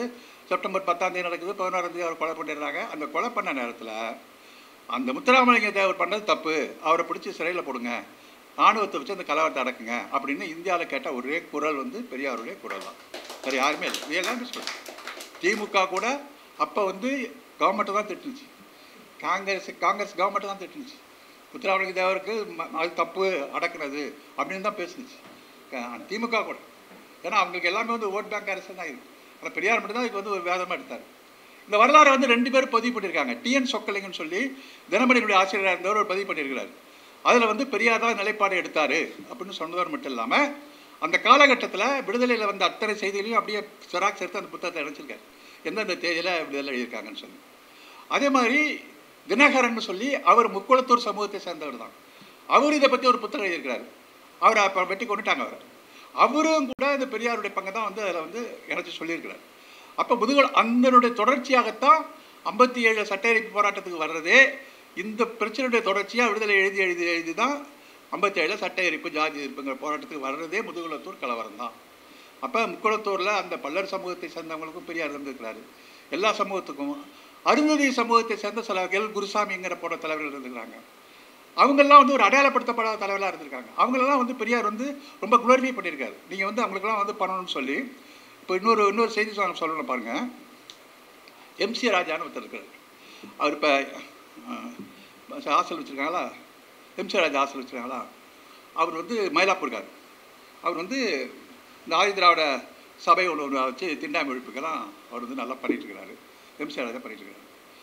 அவர் வந்து முதல் சட்டமன்ற உறுப்பினராக போகிறது, தலித்தா போகிறது வந்து எம்சி ராஜா தான் ஃபஸ்ட்டு சட்டமன்ற உறுப்பினர் போகிறார், ஃபஸ்ட் எம்எல்ஏ போகிறார். அதுக்கப்புறம் வந்து வைஸ்ராயருடைய நிர்வாக கவுன்சில் உறுப்பினருக்கும் அவர் எம்சி ராஜா போகிறார். அப்போ எம்சி ராஜா எப்படி போனார் அப்படிங்கிற ஒரு விஷயம் இருக்குல்ல. அப்போ பெரியார் என்ன பண்ணார்னா, ஒரு கீழே வந்து அந்த வைஸ்ராயுடைய கவுன்சில் உறுப்பினரில் ஒருத்தருடைய பதவி வந்து முடியுது. ஒரு பாய் ஒருத்தருடைய உஸ்மானோட பதவி காலம் முடிகிறப்ப பெரியாரோட என்ன சொல்கிறார், நீதி கட்சி தலைவர்கள்லாம் அந்த இடத்துக்கு போராடுறான். பெரிய செட் ரெட்டியார் மாதிரிலாம் அந்த இடத்துக்கு வரணும்னு சொல்லி அவன் போராடுறான். அப்போ பெரியார் வந்து என்ன எழுதுறாருன்னா, இது வழியே தலித் ரெப்ரசன்டேஷன்கள்லாம் அந்த அதிகார மையத்தில் இல்லை, அதனால் இந்த போஸ்ட் வந்து ஒரு தலித்துக்கு தான் நீ கொடுக்கணும், மினிஸ்ட்ரிலேயும் வந்து தலித்துக்கு தான் நீ கொடுக்கணும் அப்படின்னு சொல்லி நானே ப்ரப்போஸ் பண்ணுறேன், இவர் பேரை கொடுங்க அப்படின்னு சொல்லி எம்சி ராஜா பேரை சொல்லி அவர் வந்து அந்த இதை வாங்கி கொடுக்குறாரு, அந்த பொருளை வந்து அந்த போஸ்டிங்கை வாங்கி கொடுக்குறாரு. இதை வந்து எம்சி ராஜாவே வந்து ஒரு மாநாட்டில் வந்து பேசுகிறாரு. ஆம்பூரில் வந்து ஒரு மாநாடு நடக்குது, ஆதி திராவிட மாநாடு. இவர் பதிவு பண்ணியிருக்காரு. இதோட டீட்டெயிலாக வேற ஒரு புத்தகத்தை நான் எடுத்தேன், இதில் இருக்குது, அது வேறு புத்தகம். அவர் என்ன சொல்கிறாருன்னா, ராஜா இப்போது இந்த மேடையில் இருக்கும் தோழர் ஈவே ராமசாமி பெரியார் தான், அவர் இந்த மேடையில் இருப்பது எங்களுக்கெல்லாம் பெருமை. ஒரு ஆதி திராவிட மந்திரியை நியமிக்க வேண்டும் என்று 6-7 வருடமாக அவர் மட்டும்தான் கிளர்ச்சி செய்தார். ஆதி திராவிடத்துக்காக இந்த மந்திரி சபையில் இடம் கிடைத்தது அவருடைய பெரும் முயற்சியின் காரணமாகத்தான் அப்படின்னு சொல்லி அந்த பேச்சில் பதிவு பண்ணியிருக்காரு. பெரியார் கடைசியாக பேச போகிறப்ப என்னை எல்லாம் ரொம்ப அளவு கடந்தெல்லாம் பொழுதுட்டீங்க, அப்படிலாம் ஒன்றும் இல்லை, நான் ஏன் செய்ய வேண்டிய வேலை தான் செய்கிறேன், நான் தான் வாங்கி கொடுத்தாலாம் பெரியார் சொல்லலை. அது வந்து ஒரு பெருமையாக வந்து கடந்து போகிறேன். இப்போ முதலாக சட்டமன்ற உறுப்பினராக இருக்கிறவர் வைஸ்ராய கவுன்சிலோட உறுப்பினராக இருந்து அவனை கொண்டு வரணும் அப்படின்னு சொல்லி நீதி கட்சி அமைச்சரவைக்கு அழுத்தம் கொடுத்து, அது நீதி கட்சியில் பெரிய பெரிய பணக்காரெல்லாம் அந்த போஸ்ட்டுக்கு வர்றப்ப அவனுக்கு கொடுக்காதரா, இவனுக்கு கொடு அப்படின்னு சொல்லி வாங்கி கொடுத்தது தான் இது. அதுதான் நம்ம தலித் சுப்பையா அந்த பாட்டில் பாடுவார். அந்த பாட்டில் ஒன்று வரும், அமைச்சரைக்கு இது போராடினார்னு சொல்லி, இப்போ சுப்பராயன் அமைச்சரையில் போராடினார் வரும், இந்த வரலாறு வரும். அதனால் அந்த மாதிரி விஷயங்கள் வந்து நிறைய நடந்திருக்கு. இன்னும் சொல்ல போனால் நீடாமங்கலத்தில் வந்து காங்கிரஸ் கட்சிக்காரன் மாநாடு நடத்துகிறான். அந்த மாநாட்டில் சமபந்தி போஜனம் அறிவிக்கிறான், எல்லாம் சமபந்தி போஜனம் சாப்பிடுவாங்கன்னு அறிவிக்கிறான். அந்த ஊரில் இருக்கிற 2 பல்லர் சமுதாயம் சொன்னாங்க, பந்தியில் உட்காந்து சாப்பிட போடுறாங்க. உடனே காங்கிரஸ் கட்சிக்காரன் உள்ளுக்கு ஒரு நிலக்காரன் வந்து அவனை பிடிச்சி அடித்து வெளில எடுத்து அடுத்த நாள் வந்து வேலை செய்கிற வயலில் வேலை செஞ்சப்போ அவனை கூப்பிட்டு வச்சு, நாங்கள் சொன்ன நீ வந்து சாப்பிட்டு உள்ள அப்படின்னு சொல்லி மரத்தில் கட்டி வச்சு அடித்து ரகலை பண்ணுறப்ப இந்த செய்தி வந்து அங்கே இருக்கிற திராவிட எழுத்துக்காரங்க அதை பெருசாக எடுத்து பெரியார்கிட்ட சொல்லி, பெரியார் சென்னையிலேருந்து ஒரு செய்தியாளர் அங்கே அனுப்பிச்சு அந்த என்ன விஷயம்னு போட்டு அது செய்தியை தொடர்ச்சியாக வெளியிட்டு அதுக்கு அவன் மேலே வந்து பெரியார் வந்து வழக்கை தொடர்ந்து அந்த வழக்கை தொடர்ந்தவனுக்கு மேலே வந்து தண்டனை வாங்கி கொடுத்தது பெரியார். நீடாமங்கலத்தில் காங்கிரஸ் கட்சியில் பந்தியில் உட்காந்து சாப்பிட்டாங்கிறதுனால தலையில் மொட்டை அடித்து அவமானப்படுத்துகிறவனுக்காக வந்து பெரியார் குடியரசு இயக்கம் போராடிச்சு. இப்படி நிறைய விஷயங்கள் வந்து தலித் மக்களான விஷயங்கள்லாம் தொடர்ச்சியாக நடந்துகிட்ட விஷயமாக தான் இருக்குது. ஆக பெரியாருடைய இந்த ஒட்டுமொத்தம் நிறையா சொல்லிட்டு போகலாம். இமானுவேல் சேகரன் இந்த விஷயங்கள், கீழவெண்மணி இருக்குது, இப்படி சொல்லிட்டு போகிறதுக்கு. அதாவது இந்த விஷயங்களை வந்து பெரியார் இயக்கம் வந்து எப்படி பார்த்துருக்கு சமுதாயத்தில் அப்படிங்கிற விஷயத்தில் எப்படியான அணுகுமெல்லாம் இருந்திருக்காருன்னு சொன்னால், யார் யார் எந்தெந்த பக்கத்துலேருந்து தனக்கு ஆதரவு இருக்காங்களோ அவங்க ஆதரவு பூரா வந்து பெரியார் பயன்படுத்திட்டு தான் இருந்திருக்காரு. இவன் வந்து அப்படி இவன் அப்படி அப்படிங்கிற விஷயத்துக்குள்ளே பெரியார் போகல. அவருக்கு வந்து அது இலக்கு நோக்கிய ஒரு பயணத்தில் அவர் தெளிவான ஒரு முடிவு எடுத்து அவர் அந்த பயணத்தை வந்து தொடர்ச்சியாக அவர் பண்ணிகிட்டு இருக்கிறாரு. அப்போ இந்த பயணத்தினுடைய வெற்றிங்கிறது வந்து ஒரு கட்டத்துக்கு மேலே அதான் சொல்லியிருக்காரு, இந்த சட்டங்கள் போட்டு சட்டத்துக்கு பின்னாடி ஓடாதீங்க, சட்டத்துக்கு பின்னாடி நீங்கள் ஓடினீங்கன்னா எதுவும் நடக்காது, சட்டத்தை அமல்படுத்தணும்ல. இப்போ உத்தரப்பிரதேசில் வந்து எனக்கு முந்தா நாள் என்ன பண்ணியிருக்காருன்னா, கோர்ட்டு வந்து போன வாரம் உத்தரப்பிரதேசில் வந்து லக்னோ அலகாபாத் கோர்ட்டு வந்து என்ன சொல்லியிருக்குன்னா, ஒரு கேஸ் வருது. அந்த நீதிபதி என்ன சொல்லியிருக்காருன்னா, ஜாதி அடிப்படையில் என் ஊரில் அந்த பேர் இருக்கக்கூடாது, ஜாதி பேரனை வந்து முழுக்க வந்து நீ தடை பண்ணிவிடு, போலீஸில் வந்து எஃப்ஐஆர் சார்ஜ் ஷீட்டு எவிடன்ஸு எதுலேயுமே ஜாதி பேரை எவனுக்கும் குறிப்பிடக்கூடாது, ஜாதி வர்ற இடத்துலலாம் அந்த அக்யூஸ்டு மற்றவருடைய அம்மா பேரை போடு அப்படின்னு சொல்லி ஒரு தீர்ப்பு ஒன்று கொடுத்துட்டான். அடுத்த நாளே வந்து என்ன பண்ணிட்டான் அந்த உத்தரப்பிரதேச முதலமைச்சர், உடனே ஒரு ஜியோவை போட்டு இன்னும் ஜாதி பேரனுக்கு அனுமதி கிடையாது, போலீஸ் ரெக்கார்டெல்லாம் ஜாதி பேரை ஒழிச்சுன்னு சொல்லி நேற்று அறிவிச்சிட்டான். ஃபுல்லாக அறிவிச்சிட்டான். இதை அறிவிச்சிட்டான். ஆனால் உத்தரப்பிரதேசில் அவன் செய்ய முடியுமா? அந்த மக்கள்கிட்ட ஜாதியில் ஊறி போகிற மக்களுக்கு சட்டம் தான் பேப்பரில் தான் இருக்கும். ஜாதியில் ஊறி போகிற மக்களுக்கு நீங்கள் இதெல்லாம் வந்து நீங்கள் செய்ய முடியாது, அந்த ஜாதி அமைப்பு தான் இருக்கும். அப்போ என்ன நீங்கள் சட்டம் கொண்டு வந்தாலும் அந்த சட்டத்தை ஏற்றுக்கிற அளவுக்கு சமூகத்தில் வந்து மக்களை பக்குவப்படுத்தணும் அப்படிங்கிறதெல்லாம் பெரியார் வந்து ரொம்ப விஷயமா இருந்திருக்காரு. அதனால தான் நம்ம என்ன சொன்னோம், இப்போ பாருங்கள், இப்போ ஆணவ சட்டம் வரணும் எல்லாம் பேசுனாங்கல்ல, அதோட முடிஞ்சு போச்சு, கடை கட்டி போயிட்டாங்களா? இப்போ ஏதாவது நடக்குதா பேச்சு? ஏதாவது ஜாதியை பற்றி யாராவது பேசுகிறாங்களா? அதாவது நடக்குதா? அப்போ நம்ம என்ன சொன்னோம், சட்டம் மட்டும் போதாதுப்பா அப்படி சொன்னால் சட்டம் வேண்டான்னு பெரியார் இயக்கம் சொல்லுதுன்னு எழுதினாங்க. யார் இப்போ பெரியார் இயக்கம் தான் தூக்கிட்டு நிற்கிது, அந்த ஜாதி வைப்பு நின்றுருக்கு, அந்த விஷயங்கள் நின்றுருக்கு. அப்போ சட்டங்கள் மட்டும் பத்தாது, சமுதாயத்தில் வந்து மாற்றங்கள் வரணும் அப்படிங்கிற ஒரு போக்கை மட்டும் வச்சு வேலை வாங்குகிற ஒரு பணியை தான் பெரியாருடைய தொடர்ச்சியான பணிங்கிறது இருந்திருக்கு. அப்போ இந்த மாதிரியான ஒரு செய்திகள், அது மாதிரி வேறு பல்வேறு விஷயங்களை வந்து விஷயங்கள்லாம் சொல்கிறாரு. ஆனால் அதில் வந்து ஒரு முன்னுரையில் ஒரு விஷயம் சொல்லியிருக்கிறாரு, இந்த தொகுப்பில் வந்து நான் பெண்களை பற்றி எதுவும் சொல்லலை, அதுக்கு வாய்ப்பு இல்லாமல் போச்சு, அதுக்காக வந்து நான் ரெக்ரெட் பண்ணுறேன், வருத்தப்படுறேன் அப்படின்னு சொல்லி இந்த முன்னுரையில் சொல்லியிருக்காரு. ஆனால் பெண்களை பற்றி இல்லை.